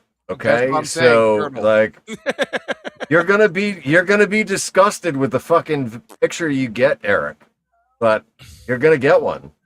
And you know what? To boot, I'm gonna use Mike and Becky's QSL card service to send it. Wow, I came back at a good time. That's harsh. Well, Nice. I'll say So right away. the goal has been met, though. The goal has been met. So I will order a pink Grouch Army shirt, and I will wear it. And I will wear it on a skydive, and I will put the video up. I will make sure that I go up with somebody that's got a camera, that I can put the video up. Yeah, I'm going to do it. Pink Grouch Army shirt. Well, Nathan, thank you for supporting Grouch's channel. We appreciate it very much. Speaking of shirts, on HRC on Tuesday, I wore my "I'm Hot for Ham" radio shirt. And Grouch, what is the status of the "Hot for Ham" radio shirt on the Grouch store? We had a lot of questions regarding it. Yeah. The Hot for Ham radio shirt has been discontinued, but when Shannon wants it to come back, it will make a comeback. Ooh, well, Well, I think she's making the request. I thought it was going to make a comeback for Valentine's Day. Oh. We missed that opportunity. Listen, if y'all out there are hot for ham radio, then you're gonna have to send an email to N1NUG on, if his email's good on QRZ, send him a message. It's good on QRZ. Let him know that you want to see the "I'm Hot for Ham" radio shirt come back on the Grouch store. And Hey, what's a crop top? Eric was posting. Who just asked that? Izzo, do you really not know what a crop top is? I don't know what a crop top is. How old are you, Izzo? 60 something. Good Lord! A crop Was it something? top- Was it something in the 70s? Oh, The Shannon, crop top is please the show piece us. that goes below. Shannon, please show us. It's a Show us what is a crop top. A crop top is a shirt that comes, halfway. Oh, I know that then. Oh, I just didn't know it was called that. And some girls would take the button-down shirts and they would tie them. They would tie them over here, at that line. At the midline. You call it a midline. We called it something else, but The gray line. the gray. Yeah, that's the gray line. All right.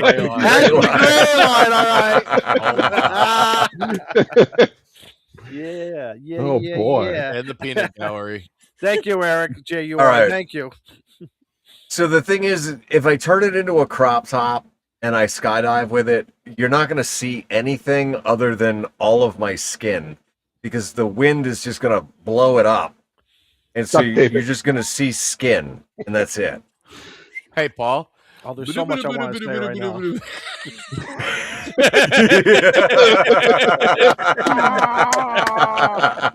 You make it hard for. Hey, listen, All I those am I'm talking 25 jumps away from my fucking skinny Co-ed skydive. Your co-ed naked sky. What? I am 25. I'm up to 75. So 25 jumps from now, I will be jumping buck ass naked. What? Yes. How do I see this? All right. That's going to be a nice QSO Yes. card. That's gonna be It is. Christmas QSL card. It is skydiving tradition that for your 100th jump, you go buck ass naked. And will you have a radio that day? No, Where's the antenna? no. No, because I was going to say that day the bands will be great. That day the propagation will be great. That day you'll be working everybody. SSTV will really be very popular that day. Still have one of those Listen, little stub antennas. when I did Parachute Mobile on Tuesday, right?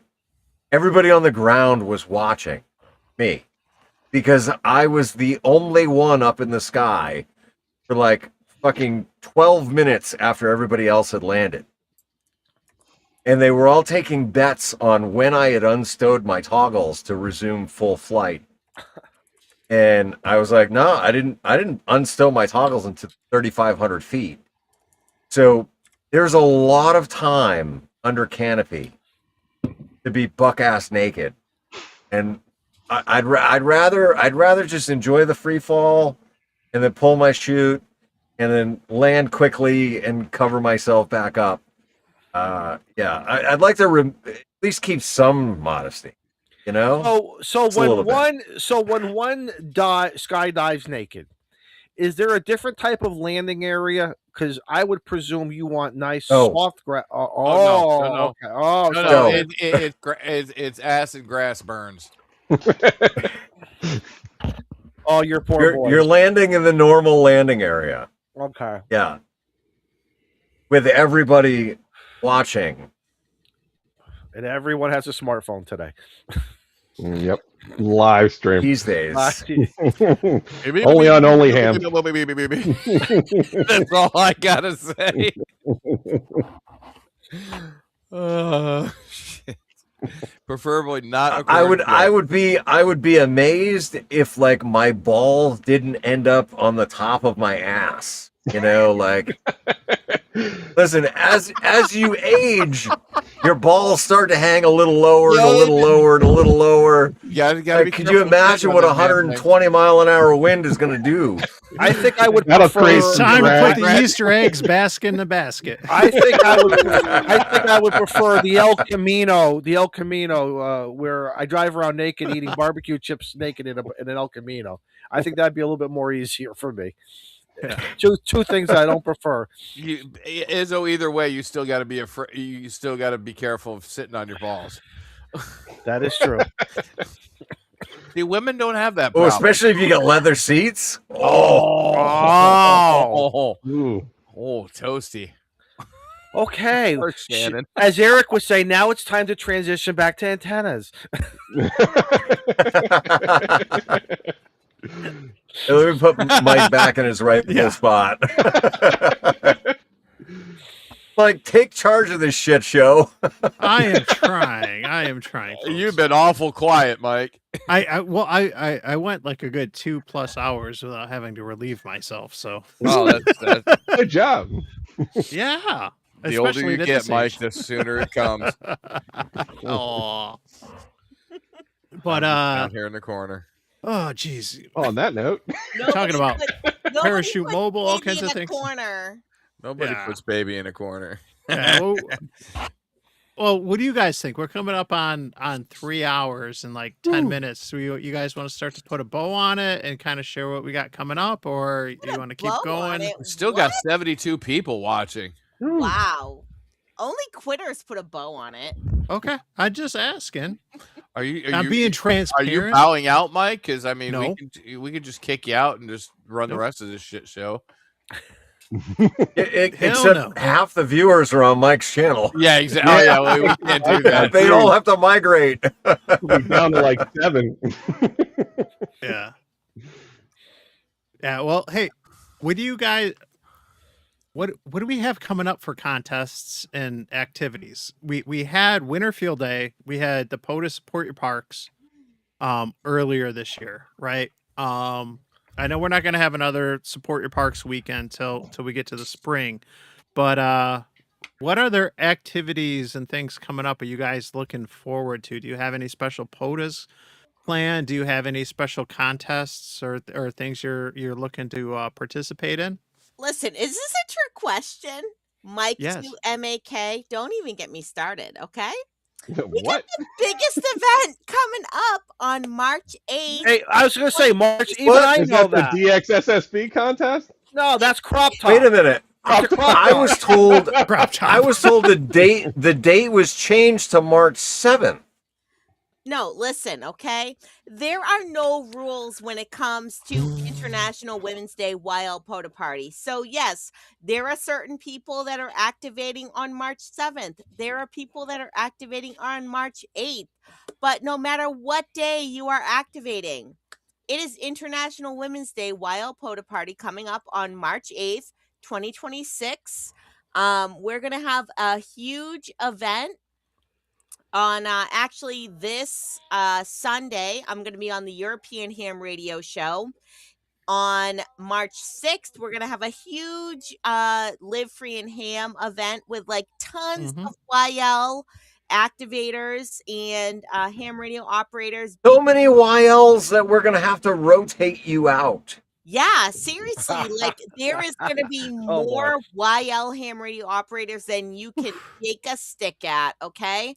So, we have that event coming up on March 8th, 2026 from 0 hours until 23:59 hours local time. Whatever time you can get on the air. Get on the air, activate a park. If you can't activate a park, then just hunt from home, where just let your voices be heard. Why else? We want to hear from you. And then after that, right, March 9th until March like 12th or 14th, something like that, there is this YL Worldwide Award that's going to be going on for that whole week. If you guys are familiar with this logging app, it's called hamaward.cloud. I guess they had some sort of event that was going on in January. They're having another event now that's going to be going on in March that is for YLs. So there is going to be like 100 YLs at least on the air during this week looking to make contacts. And I'm one of them. I signed up to be an activator. So Nice.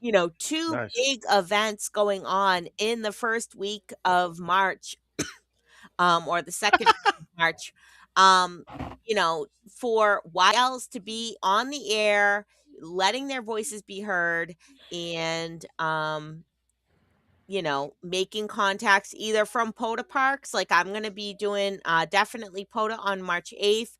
And then I'm probably going to do POTA for that YLWWA also, just because I love POTA so much. Might also activate a little bit from my club station, W1GLO, part of CARA, Cape Ann Amateur Radio Association Clubhouse. But definitely some big events going on. All YLs all the time. Yes. I am YL Hear Me Roar, and I just actually came out with a new t-shirt idea. Thanks to Bricker, if he is out there in anyone's chat still. He talked about, do we, as a YL, how do we feel about the term YL? And I think I might actually bring that up on the little, event that we're going to have on the Live Free and Ham live stream on March 6th. How do the other YLs feel about YL, the term YL or XYL? For me personally, I think of it kind of like girl power from the 90s, right? If you're a 90s girl, then girl power was the big thing in the 90s. Powerpuff Girls. Spice Girls. The Spice Girls did that, right? Yes, the Spice Girls. Izzo, thank you. So, I say embrace the term, right? Like, I am woman, hear me roar. Okay. Osh Spice. I made up this I just made up this t-shirt. I am YL, hear me roar. Okay. So that I say take the term YL, XYL, whatever it is, embrace it, make it your own. Okay. Don't be offended by it. Use it to your advantage. I think it's a compliment. I think of it as a compliment calling somebody a young lady, as well as and you guys could throw rocks at me. I don't care. I got thick skin. When I am chasing or park to parking, and there's a female who works me, 99.99% of the time, if not 100%, that female operator is nice, very can have some fun, but some guys, are just outright mean. Some guys are just outright mean, and I just find the YLs have a more caring, loving response, and then we move on. You know what I mean? It's always nice to work a female. I don't know why, but I like it. Not YLs on 7-2. I don't want to go. I mean, it's always nice to work a female, right? Regardless of the band or the time of day. Yes, it is. Whether you're working them on the gray line or not, it don't make no difference. No matter. It don't matter. No, seriously, Shannon. I say that in all seriousness. YLs are very, very. I don't know. Just maybe it's because of the female DNA nurturing mother or whatever it is. Some guys are just even fellow POTA people are just grumpy, and they're just mean about some things. It's just very weird. I'm not a therapist, psychological. There's no graphs here, I don't know what it is. Yeah, I don't want to go too deep into it because I want to save a little bit of it for Live Free and Ham episode that we're gonna do.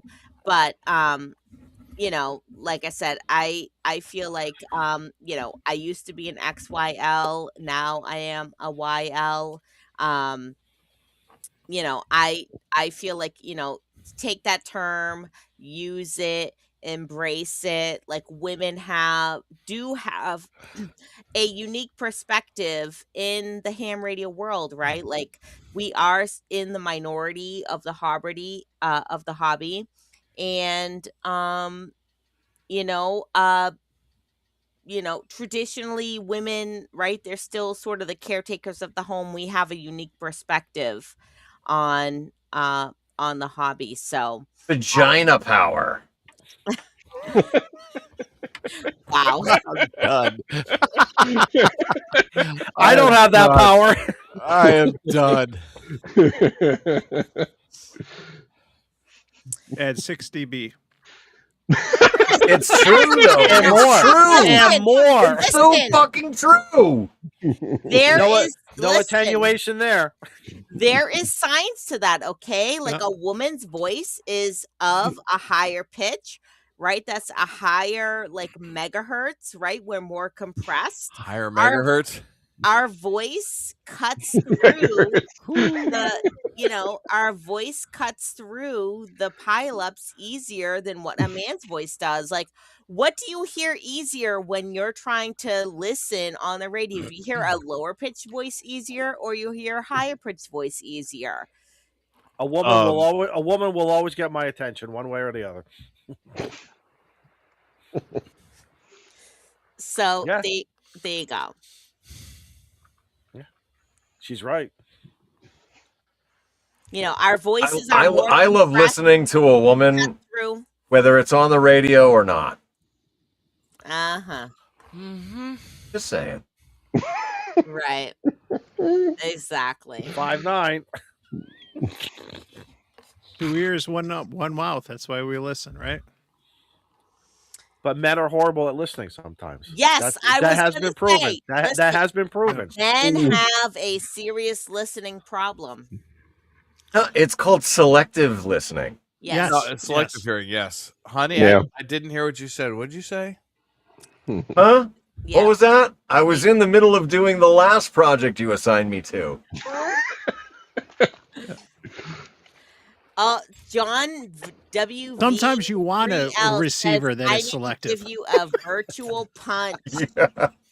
Listen, okay, I don't condone domestic violence. Okay, I don't condone. Ow!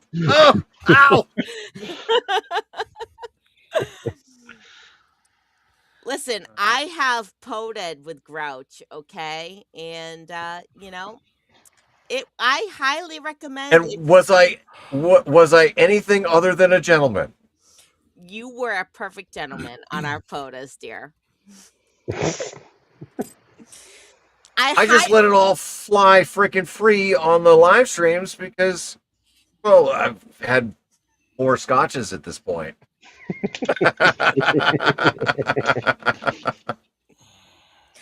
Listen, if you have not poded with someone of the opposite sex, I highly recommend it. Okay, now John's kind of throwing down the gauntlet here. Okay, it's only fair. It's only fair if I'm gonna wear the pink fucking Grouch Army shirt in a crop top. Then I need somebody to get a hold of James Hannibal to get me a pink fucking banana hammock that's got bow fangs all over it. Well, let's face it. I'll wear that too. If you're gonna go out do that, listen. You don't want to wear. You don't want your clothing to not. You know what I mean? It all has to. It has to match. It can't clash. It does. match. It does. Yeah. It does. It's like putting on a tuxedo and you don't put on a polka dot shirt with it. It doesn't work that way. You know. That I'd pay to see. No, you know. Mr. GQ. Feel free to fucking super chat it. I think my son covered me for this week. Yeah, notice one of you guys asked if that was if he was using my credit card. And he made the comment, not this time.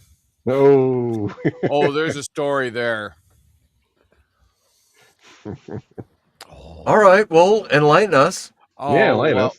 Come on, we're just over 3 hours. Like, clue us in. Well, when I lived out in Arizona, I'm a big World of Tanks nut, and my son was playing World of Tanks Blitz, which is the mobile version.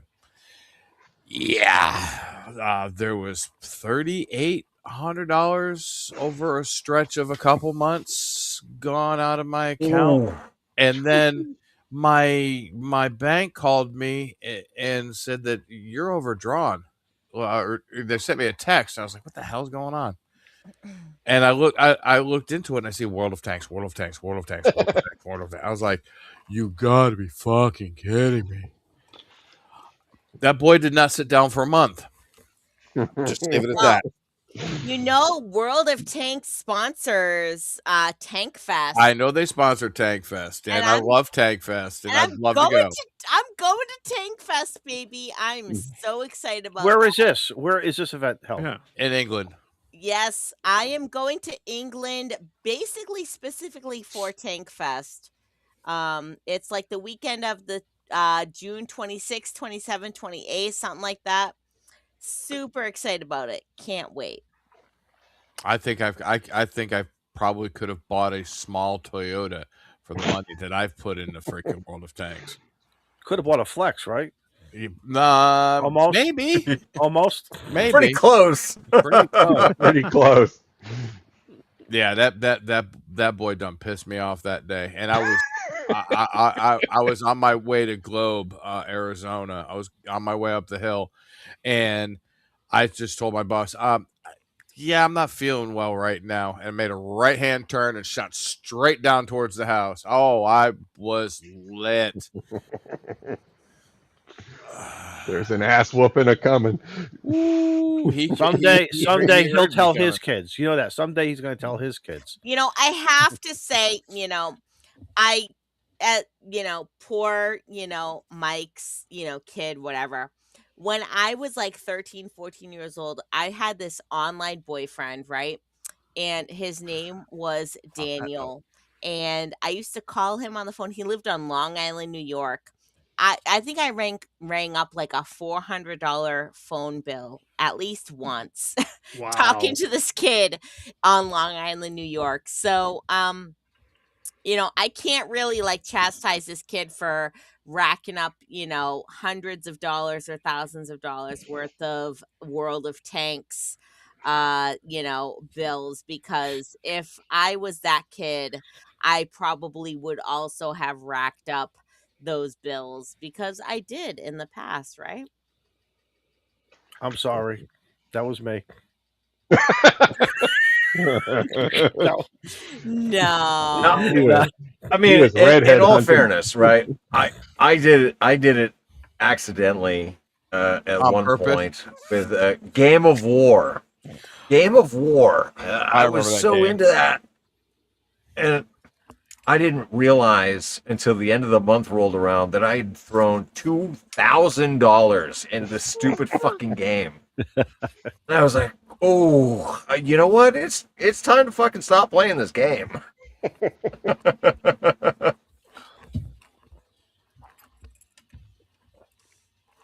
That's harsh. All right, That guys, was I got to cut it easy. Get Eric in the chat for my spot. 7-3, guys. I got to wake up in the morning. Aw, Aw, bye, thanks so much, man. Matt. Later, Bye, Matt. 7-3. Bye, Matt. Love you. Mean it. Bye. Trying to figure out how to make one of those like Gen X hearts. What do? They do something like that. They do like this weird heart thing. I don't know. Oh, that stupid thing. Oh, don't, That- Mike. That does not look like a heart, Mike. Listen, Mike, I was going to say something, but I'm not because all comments. N2MAK and RARL.net. So here's the thing, right? Grouch makes a heart like this. I would make a heart like this, right? There is this weird thing, like you can tell what generation you're from depending on how you make a heart, right? So if you make a heart like this, that means you're like, the Gen Z, Gen whatever. I don't know. If you make a They heart do like gang this, signs. you're Gen X. I don't know. That's just some weird thing that I read about on YouTube, on the Facebooks. Because, I'm an old person. I don't want to Book of admit it, faces. but, I'm 42, guys, okay? Oh my God, she's a baby.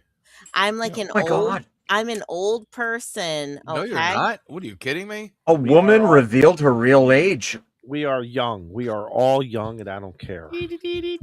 Shannon, you're 29 forever. Oh, Grouch, you are so sweet. If I Here could we go. if Oh, I here could we hug you and kiss you right now, I would. Where's Matt? Bring him back. Would you put it right in the middle? Put a Jeez, buffer between them. right. Where's Eric when you need Yeah. the chaperone? Yeah. Well, hey, we're over 3 hours in and starting to see people drop off. So let's start to go around. 67 people, man. Nobody's dropping off. 6, 7. Oh, yeah, we're at 6, 7. Oh my god, I'm getting too old for this shit. Yeah. No, you're Tortoise. You're 29 forever. Don't worry. Yeah. Not this April.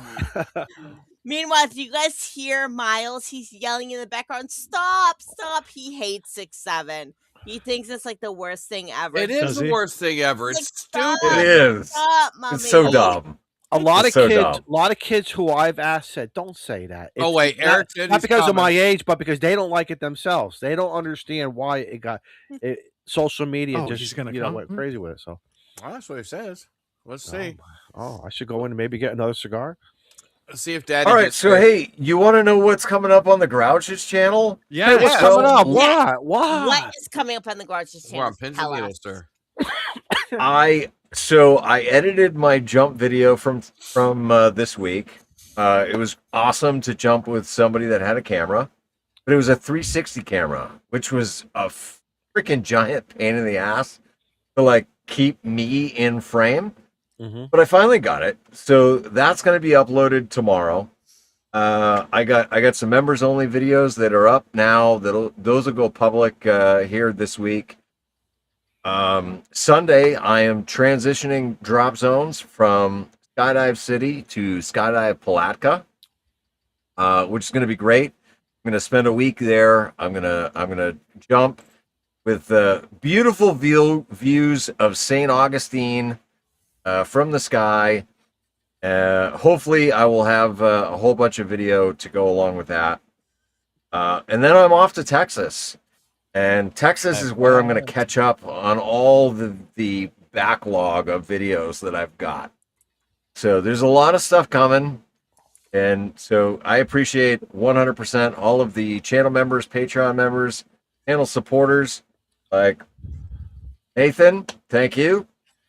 I will order that fucking Grouch Army shirt in pink, and I will crop it. And God, it's going to be fucking Heck awful. yeah. But I'm going to make a video out of it. I want to Because see that. Oh God. Well, you're going to get it. You're going to get it, whether you like it or just not. hop on an airplane gonna and fly fucking down to get it. Texas. All right, I got a question. All right. The question, and you guys know I stopped doing videos a long time ago for various reasons, and I'm not interested right now in doing it. Just too much going on. But this 360 camera has me intrigued. Is it? I think 6 months, a year ago, when I was introduced to a couple YouTubers like you guys who are using this thing, but then I haven't seen too much of it anymore. Was it a fad? Did it not do, or is it still being used today? I'm just not watching channels that are using it on a regular basis.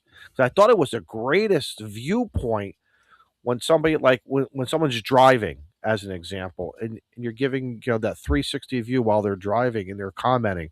I thought it was awesome, but I don't see that. I don't see that too much. Am I not watching the right channel? People are still using 360 cameras. Okay, I didn't know if it was just a fad that came out and for whatever reason it didn't take off. So okay.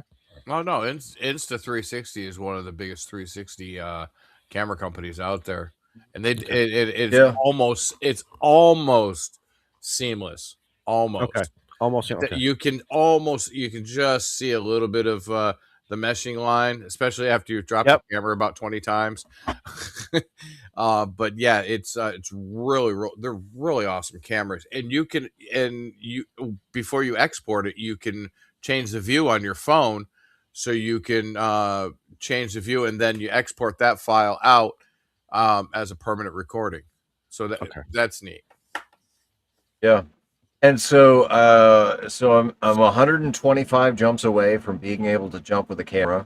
And Eric at N1JR did say that he has an Insta360 that he's going to send to me so that I can do 360 footage of me. So, yeah, we're going to do it. Cool. But It's like Shannon, mounting a camera hey. on top of a tree. Shannon, what's coming up on your channel? What do you got going on?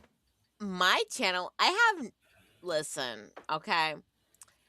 It doesn't matter. I am a very bad ham radio YouTuber. I don't like post videos, okay? But, I will be live. I don't know if it's going to stream to my channel, but this Sunday, right? I'm going to be on the European Ham Radio Show if y'all want to look that up. And we'll be talking about, the YL International Women's Day YL Photo Party. And then on March 6th, I'll be on the Live Free and Ham YL show. And like I said, we're going to have, tons of YLs on that show talking about the unique female ham radio experience, which I think is, very important in my, professional woman opinion. We have a unique perspective on the ham radio world. So we'll be talking about that. And then March 8th, we'll be having the, International Women's Day YL Photo Party. So super excited about that and hope that y'all will be on the air and, making contact with all the YLs that are on the air on that Sunday, March 8th, and then throughout that week for that YL Worldwide Award, WWA. Be there or be square. Exactly. Is that like the WWE? Is it Listen, going to be a throwdown? Cage match. yeah, cage fight, hitting people with the folding chairs. Exactly. Welcome to the Octagon.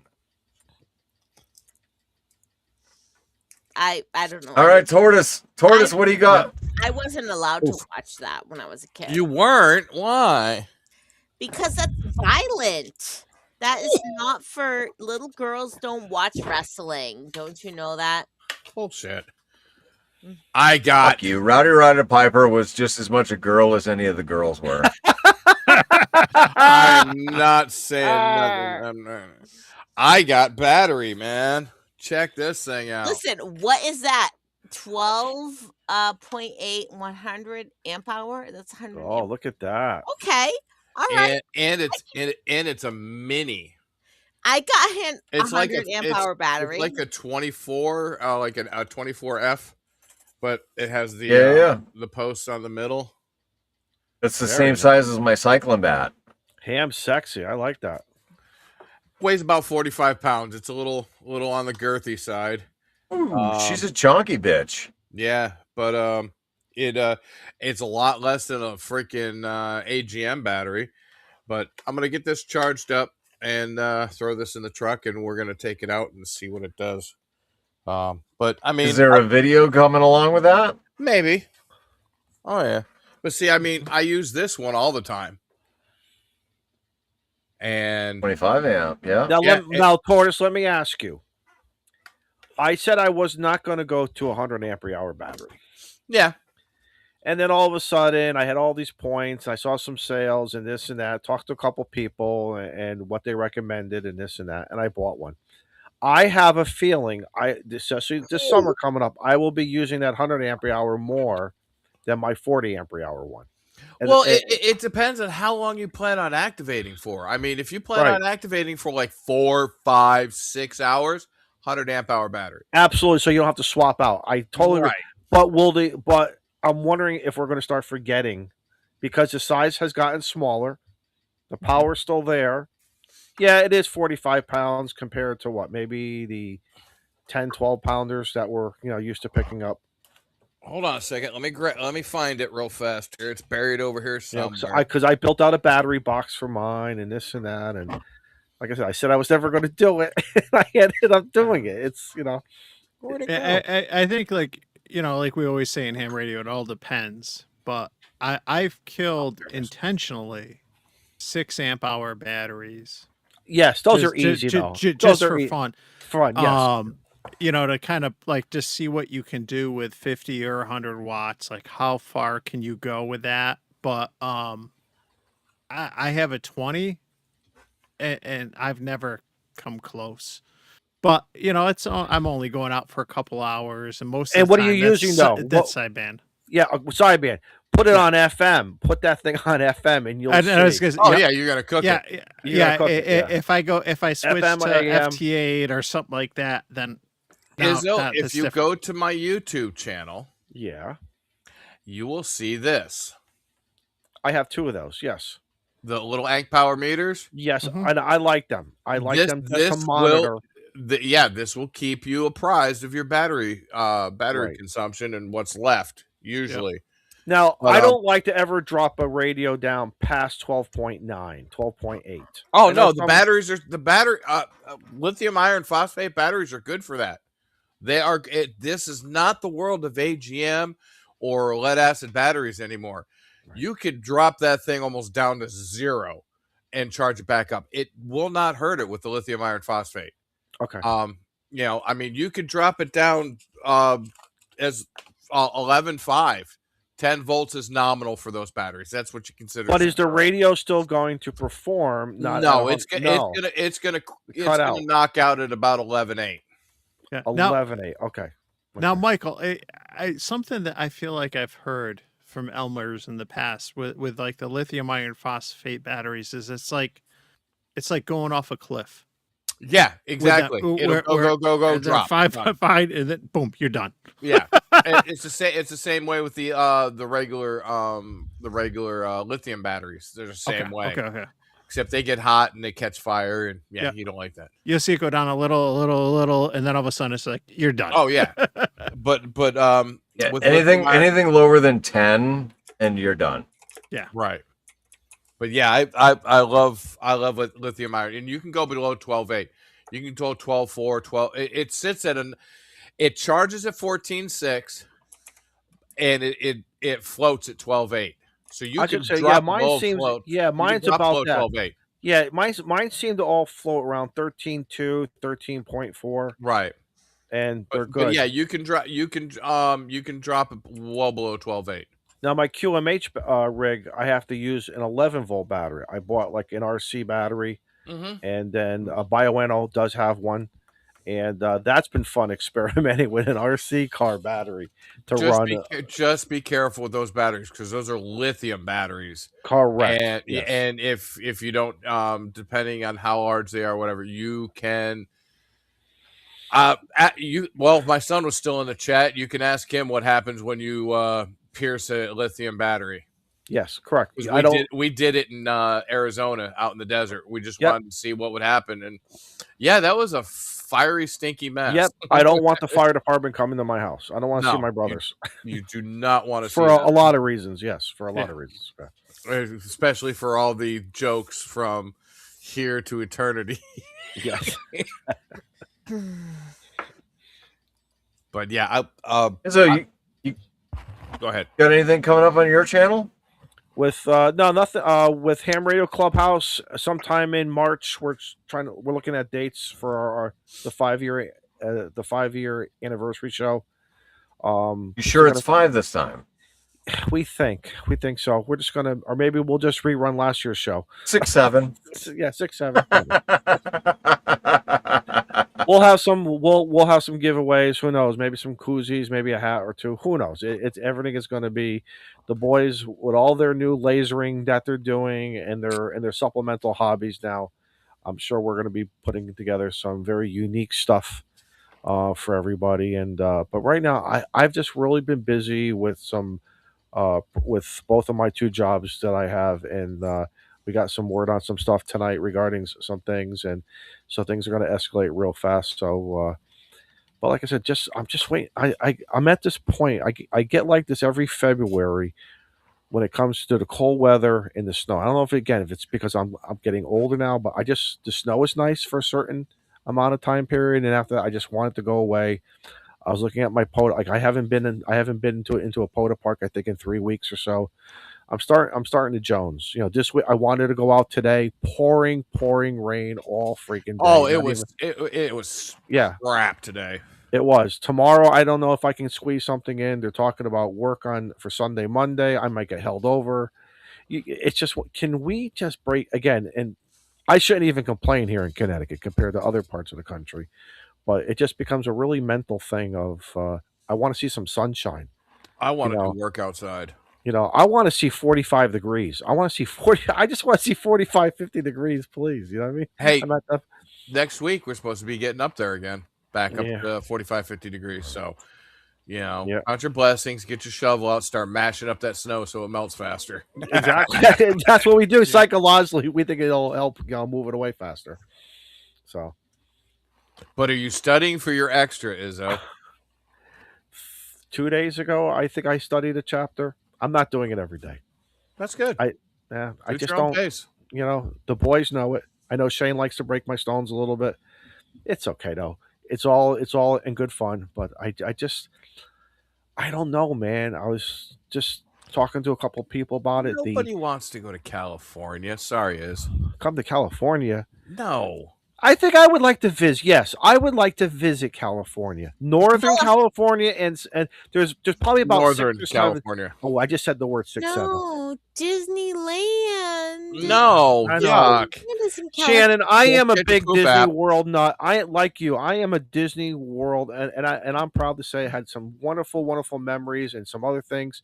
But Disneyland doesn't interest me for some reason. Just Why? I don't Izzo. I don't know That- why. I don't know Walt- why. Walt Disney actually walked the streets of Disneyland. Okay, I know that. I know. Listen, Go if ahead. you're You a can't. Disney fan, Yep. Disneyland. That's all I got to say. I can. Do you know what I can Mike, do? what do you got coming up on your channel, man? Oh, hold on. I'm trying to respond to the super chat here. Like, What is thanks it? so What much. do you say?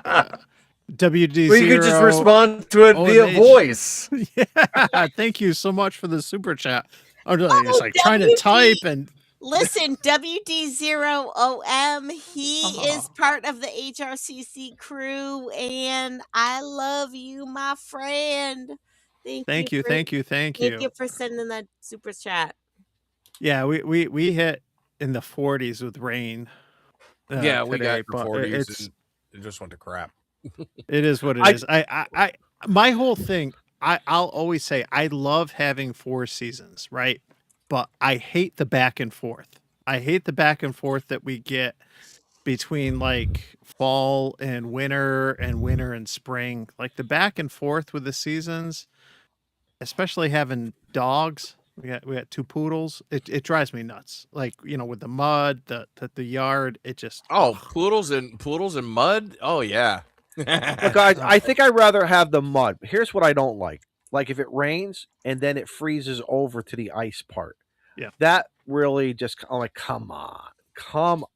Can we just? New England has winter, then mud season, then summer. I think you guys have the mud worse than us. Oh, yeah, we or do. at least in my little community here on the shoreline, we don't have the mud that I remember as a kid or visiting up. When I was doing a lot of traveling up into New York State and everything. I mean, I saw some mud like, oh my God. It's like, I think November 1, Oscar Grouch, I think he wants to fight me, okay? Because he is posting Cali sucks. It does suck. What? It's terrible. And then he's like off. He's not even in his camera right now. He can hear you. I think that there are probably some really wonderful, beautiful sections of California, Nevada, Oregon, that whole West Coast. I would love to be able to see that. Give me like 6 months and just let me, go through these small communities and just, see what's going on and this and that. I don't want to get into the politics of it. I don't want to get into the laws of it. I just want to visit maybe and then get out. I want to work. I want to play some radio out there. Come on. You know that. I would love, as well as other, Western states and into Canada and Alaska. I think that's one of the greatest things about ham radio. It allows you to dream. And some guys and ladies have the opportunity of turning that into a reality. And I think it's fun when you watch them on YouTube and they can record it for all of us to take that, what we have in our head, and they made that adventure. I remember as a kid, reading various books and comics books about that kind of stuff. And now here we are older, and it's happening just in a different way. So, Totally agree. Eric, you're just enjoying the hours viewed. Shut up. Oh, Yeah. what the hell? I'm surprised he's So still awake. I don't He know if hasn't gone Grouch to went bed yet. yet. I don't know if I can't remember. Yeah, Grouch went. He's good. All right, there. Mike's dying. Yeah, I know. So here's what I got coming up on my channel. So for those of you that have hung on, or those of you that were gifted a membership or that joined as a member tonight, looking to do my first members only live stream on Sunday. So if you want to join and get a look, I'm going to be collaborating with a local ham out here in Rochester, Ron, W2ELS, who has the 599 Signal Report podcast. So he does a podcast that focuses on CW. And that's one of my goals for this year, to do a CW POTA activation. I'm looking at them right now, a pair of CW keys. I haven't done, I've done CW once. I did it with our buddy Vince up in Canada.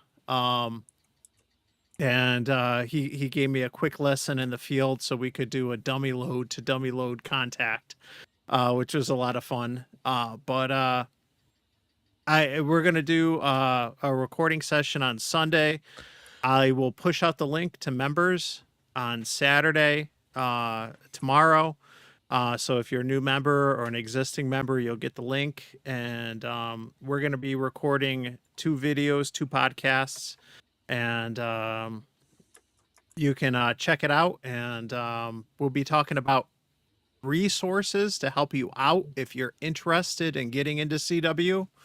Some of the resources that are out there. We all hear about Long Island CW Club, but what else is there? And then we're going to talk about some of the hardware, the keys. If you're big into POTA and portable ops like me, what do you want to look for when you're picking up, CW keys and things like that? So we're gonna have a lot of fun on Sunday, and those who are members are gonna kind of be able to get in and see how the sausage is made. You'll see the raw recordings as we're doing them, and obviously we'll chop them up. Ron will chop it up for his podcast. I'll chop it up for 2 videos that I'll probably do, and it'll be a lot of fun. But CW, whether I love it or not, it's going to be something that is to do a CW POTA is my goal this year. And there's going to be a lot of steps involved, from learning to setting up a station at home so I can practice and everything. But this is a goal. This is something I will get to. And this is the first step of that journey, is kind of making that commitment and just getting on and talking to somebody who's going to be one of my Elmers, one of many Elmers, in this journey. And he's a new ham. Yeah, he hasn't even, I don't think Ron has even been a ham as long as Hey, Mike, I got a question for you. Yeah. With this personal goal you have, yeah, let's get inside your head for a minute. Yeah. Is this a Mount Everest for you versus any other things in this hobby that you had to teach yourself from ground zero and going up? Is this the most challenging, do you think, or you've had other challenges? This will be, not as hard, but I could do it. I'm gonna have to put some time into it. But like, where is it in your gauge of? This will probably be the most challenging, but I don't know by how much until I get there. Mhm. Right.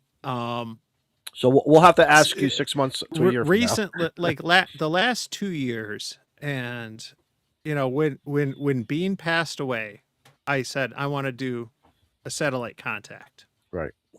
And I didn't get to it that year, but I got to it this past year, and it took. And Grouch was with me. Michael was there. They saw me try in New Hampshire and fail, but I tried, and it finally wasn't until I was down in Texas with Robert, Digital Rancher, I got it done, right? But it was something I went out to do, and it wasn't like I'm just going to try here and there. Like I went out 3-4 days and just listened and did everything, like practice tracking and just listen. I'm not even going to think about touching the mic. Right. I'm just trying to track and learn and understand how this works and stuff. I think what's going to be challenging for me with CW is I feel like at this point, and I don't know enough, but I need a station that I can practice on, and I don't have anything set up at home. My ops are all portable unless I set up something on the deck or I put up an ice hut in the backyard or whatever. Like everything I do is temporary and portable. Mm-hmm. But I feel like for CW, I'm going to need to be able to practice regularly, and I need something set up at home. And so the CW goal for me is more than just learning Morse code. It's going to probably involve setting up a permanent or semi-permanent station at the house, figuring out how to route coax and get things into the house and mitigate RFI and all those other challenges that come. So I think it's going to be a much bigger challenge, but like I said, it's hard to say until I kind of dive in. But given the nature that I don't have anything set up permanently in the house, I think that's going to make it a bigger challenge, and it's going to introduce some other obstacles. I'll give you this, and you can only tell us Yeah. this 6 months to a year from now.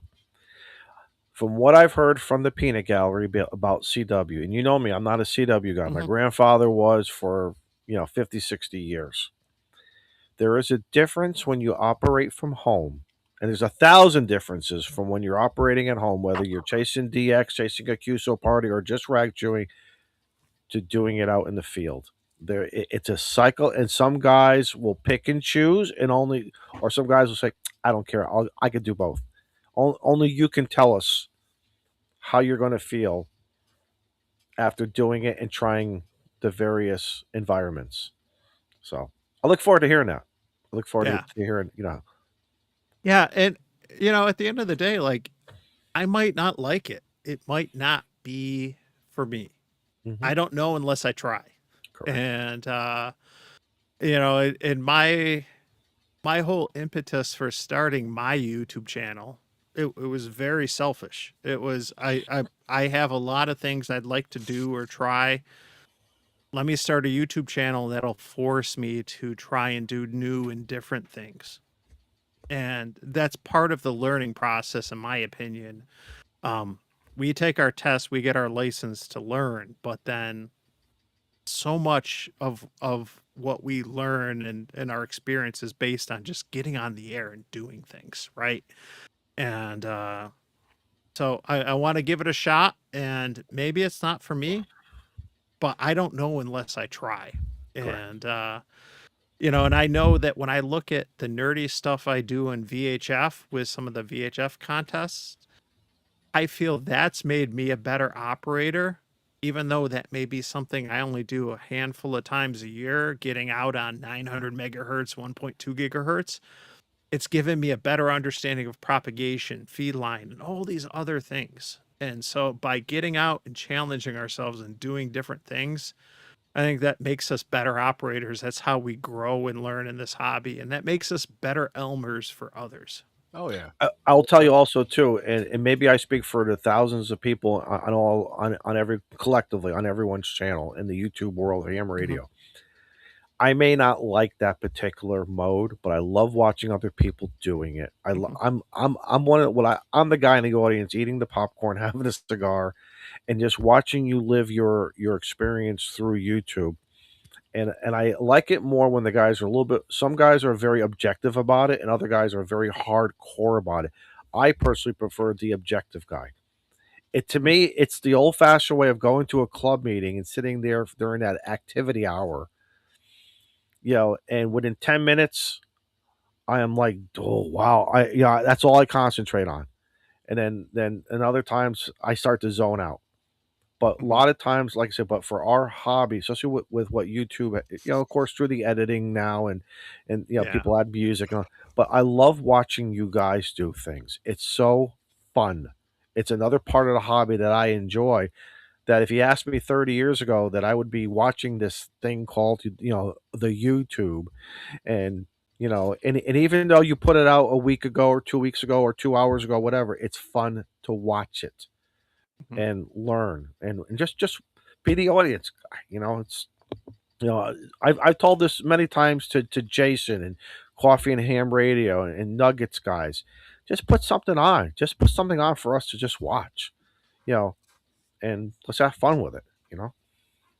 Exactly. Oh yeah. Don, I want to get your number from you because the next time I'm down in Southern Connecticut, I can look you up. We can go play POTA. Absolutely. I'll maybe through Discord we'll exchange and we'll go from there. Absolutely. And if our schedules can do it, absolutely. You know that. Yeah, because right now I've got a few Amazons down in that way. So Right. I was the only bucket list was W1AW, and I got Mhm. to go check it out. So I got one bucket list off from like As years the temperatures get warmer, the POTA gear stays in the truck full time pretty much. Oh, Unless yeah. I'm somewhere, unless it's a crazy neighborhood or a crazy, other than that, it's always there. If I can, I'm the kind of guy. Can I do something when I get out of work? Where I still have a little bit of energy left, or again, based on my crazy work schedule. I'll tell you more offline. I'm sure you'll understand. Here you go, Iz. Yeah, thank you, Eric. Well, no, that's fair. What do you mean that's fair? Just because I call the Ham Shack or the Northeast hotline when I just want to talk to somebody? I'm fucking amazed.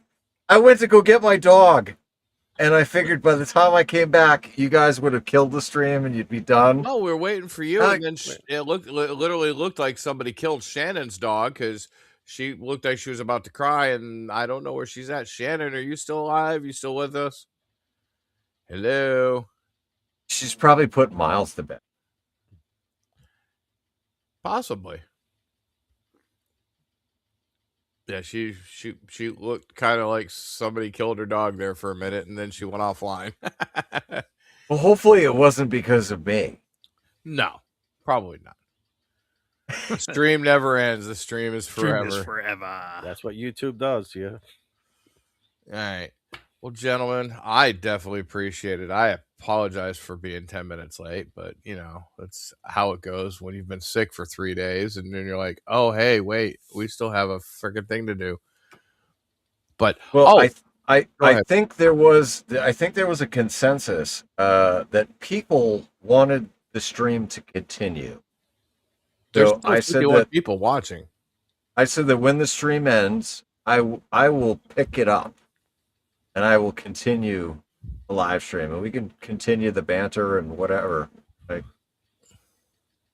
That's totally up to you. I know this. I got a new refrigerator for the camper. Mm-hmm. Ooh, So what'd you get? It's a Vivor 45 liter. Okay. Nothing big, but it's just 12 volt. Yeah, it's just enough that on the slider. I have some room to put stuff around it.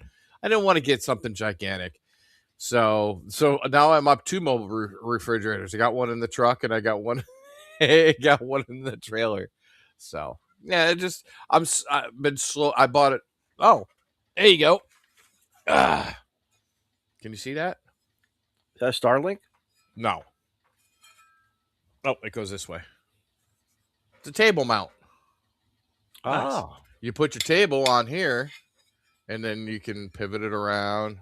It's for the camper because it didn't come with a table or a mount, and the table that it comes with. So I'm just gonna get a piece of really nice ply or countertop or something cut for it, so it fits down. It makes the bed, but then you can just pull it up. You just detach it like that, and you just put it down, and this folds up. That's the mount that goes against the wall. Okay. So I'm just buying little things for the camper for the stuff we're going to be doing. Take it. Just too much shit. It's just loaded into my office. So who's that? Oh, that's Jeff. Hey, Jeff.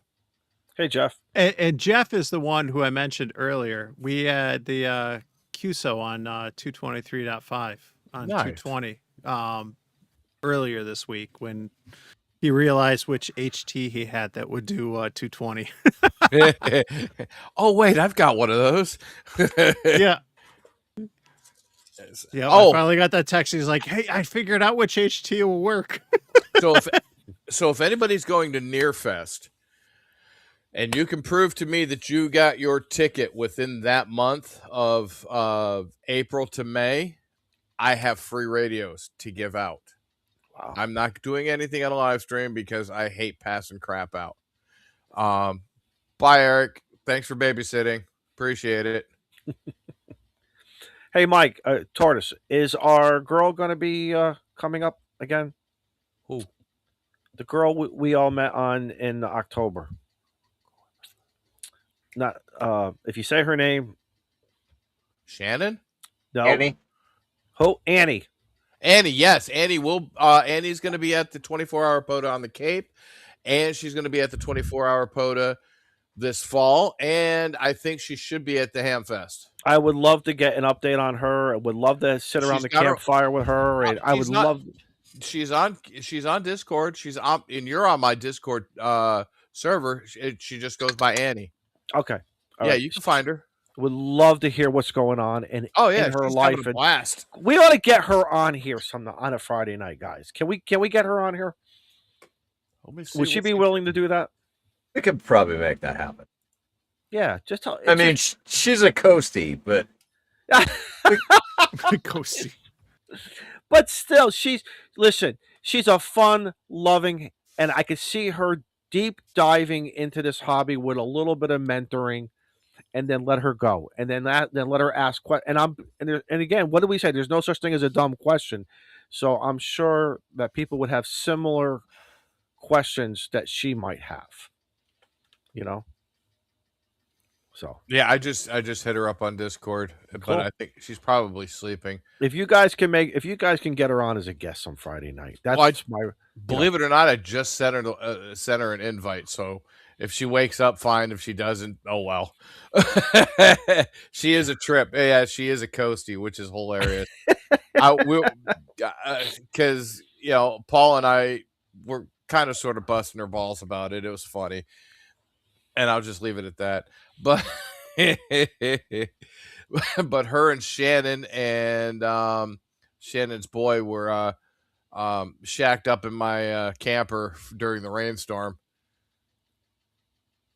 Oh, and that reminds me, I still have to clean the sand out of the slides for my kitchen. Oh shit. Dude, I am so glad that I do not have slides. Because let me tell you, like, what's the pros and cons of that? What's the pros and cons of that, Paul? All right, so without having slide outs, it's one less thing to break, for one. But it's also one less thing for sand to get into. Well, see, and let me tell you, like, being where I'm at. Yeah, that's bad. These days that we've had like 40, 50 knot winds, like, even if it's just gusts, like, the side of my trailer is covered in sand. Like, the sand is just stuck to the side of the trailer. So what do you power wash? You have to get into that area, into where it comes out. If you had that, I would presume some type of maintenance clean out has to be done regularly, correct? No, I'm going to drive 2.5 hours to the next drop zone, and most of that sand's all going to blow off on the highway. Okay. So Izzo, so with me, I've got like drawer slides for my kitchen. You saw my camper. Yep. So my one slide on the backside, somebody was throwing sand towards my camper when they were digging their moat. And yeah, I didn't notice it until I slid my kids these days kitchen back in, and it went, oh. So literally, I have to take that all apart. I've got to wash it out. I've got to spray it down with degreaser because now it's all in that grease in the bearings. So I got to flood that whole thing out with not degreaser, but like carb cleaner, clean them all out, and then re-grease it. and slide it back in. Gotcha. Yeah, I was not expecting that little gift when I went home. I was just kind of like, oh. Oh, kids are great. Yeah, Kids are great. I know. It was my fault for telling him, hey, here's a shovel. Dig them out.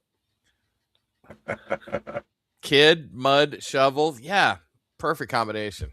When are you guys thinking of doing the 24-hour quota? Back in September or October, sometime in that? I think it's going to be about the same time. That's Yeah. Eric and that's Eric. That's all of us actually. Right. But I don't know when the decision time is going to be made. It's most likely going to be last weekend in August, first weekend. It's one of those. And I am bringing a special tent just for the operating center, so we don't have to worry about rain disasters like we had on the last one. Mm-hmm. So it'll be perfect. Interesting. Yeah, we're gonna have a nice operating position / lounge area. So it'll be nice. I already got it worked out. Mike's gonna bring his imagination to build a new and different antenna the next time we go. Because let me know if you need some feed line. Yeah, no shit, right? Your feed line for oh my gosh, like you can't talk about like perfection. ABR. That's all. That was all ABR. Not just that, like it was like quality stuff, but like it was the perfect length. Like we didn't have like a ton of slack or anything. Like it just it just made it. I mean, it was like spot on. It was like, oh my! I think we adjusted the antenna feed point slightly.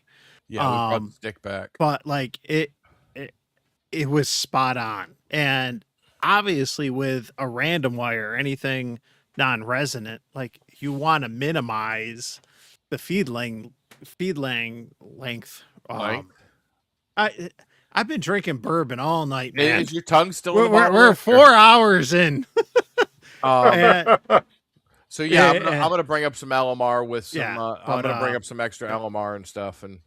But people are bringing the radios. I've already got the tent ready to set up, and it should be fun. It should be a lot of fun. Cool. And we're doing a dry run ish. Actually, it's a wet run. Wet runs. With Chris and his son down on the Cape this April. No, not those wet runs. But yeah, whereabouts on the Cape? Whereabouts on the Cape? I'll tell you in 2 seconds. That's on my Discord too. There, Izzo. You need to peruse these things a little bit more. The problem is with Discord. Yeah, and I'm going to be an old man right now. There's too many. Yes. There's some channels when you go into them, there has been no activity in over a year or two or more, or maybe the topic has passed, or I don't know. I don't want to tell people how to run their Discord. I do not. That's far be it from me. Far be it from me. So this is Parks in the Air, Shawnee Crowell State Forest. It's Park US 4697. And it is a state forest, and it is also a mass DCR camping reservation area, or camping area. It's on the forest. So we have all the information. We're gonna start putting everything together here very soon. Geographically. Give me some geographically past the Bourne Bridge, obviously. It's just past the Sagamore. Okay. All right. On 6. Good. Okay. It's good to know. So it's officially on the Cape because it's past the it's past the big river there, or whatever the hell it is there. Because you never know with what's going on in my life. You never know. I'm either going to be available or I'm not going to be. It's so cut and dry right now. So well, what I will do is I will invite you to it so that you can see it and you can see the dates and keep up with it. Thank you. Perfect. Where are you? It's one of the reasons why I want to live long enough to retire and have 20 to 30 years past that so I can have fun. There you go. And I just invited you. Cool. Thank you. Yeah. So you can keep up with the details because I've been busting Chris's balls about getting some more info and getting shit going, but he's been dealing with snow and everything else because that's primarily he's a mechanic for his landscaping company, and he does all the plows and the snowblowers and all that fun stuff. So that's awesome. Guys, I gotta hop out of here. But I want 1,000 thank you guys for letting me hang out, have a couple cigars with you guys, and Rag 2, ham radio, non-ham radio. It's always fun. Don, everyone be safe. Everyone be safe. We love you, Don. See y'all soon. Love you, man. 7-3. Later. 7-3, Don. All right, now how do I get the hell out of here now? Yeah. I can kick him. Nope. And I shared the link to those watching still. Grouch's going to host after hours on his channel. We're going to kind of wrap things up right now because I know the intro's or the outro. It's like 20 minutes. Yeah, it's like 20. It is Thanks, not Paul. 20 minutes. Thanks, Paul. It is the greatest version of the Northeast Ham Radio fucking theme song that ever was created. Okay. I won't argue with that. We just need the Muppets doing the fucking singing. Oh, and that's fucking hilarious. Oh, well, you can do that with AI. You can get some Muppety puppet thing going on there. Come on.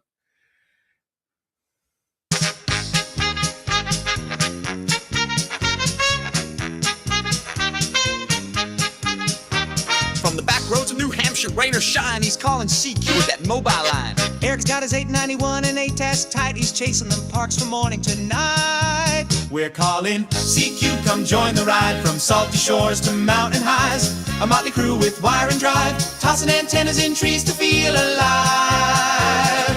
Once a month we light up the stream. It's Northeast Ham Radio, living the dream.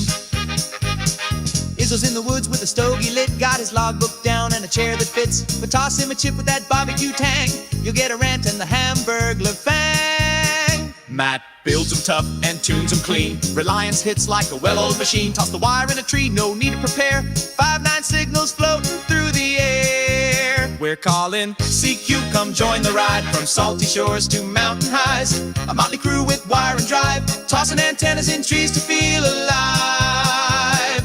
Once a month we light up the stream. It's Northeast Ham Radio, living the dream. Salty Walt's got tales from the ocean tide, with a sailor's grin and that coastal pride. He wrote the book on waves and wire, a Rhode Island soul with a northern fire.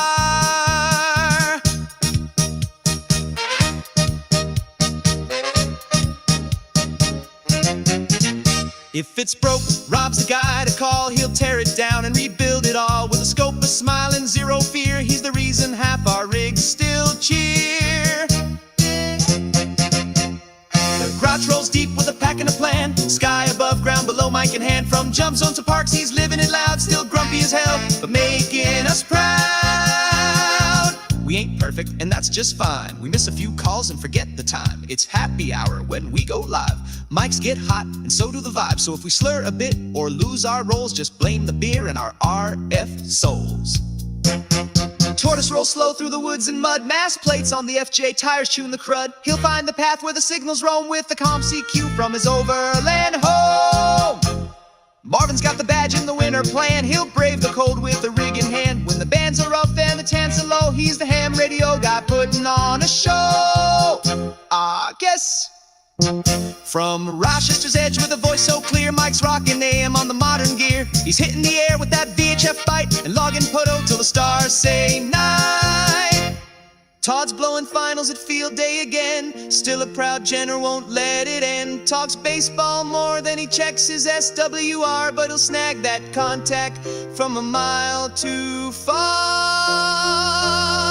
We're calling CQ, the signal's wide. From the coast to the pines on the mountainside, we're a band of hams with stories to share. Tossing wire and trees, putting watts in the air. Once a month we fire up the screen. It's Northeast Ham Radio. convene.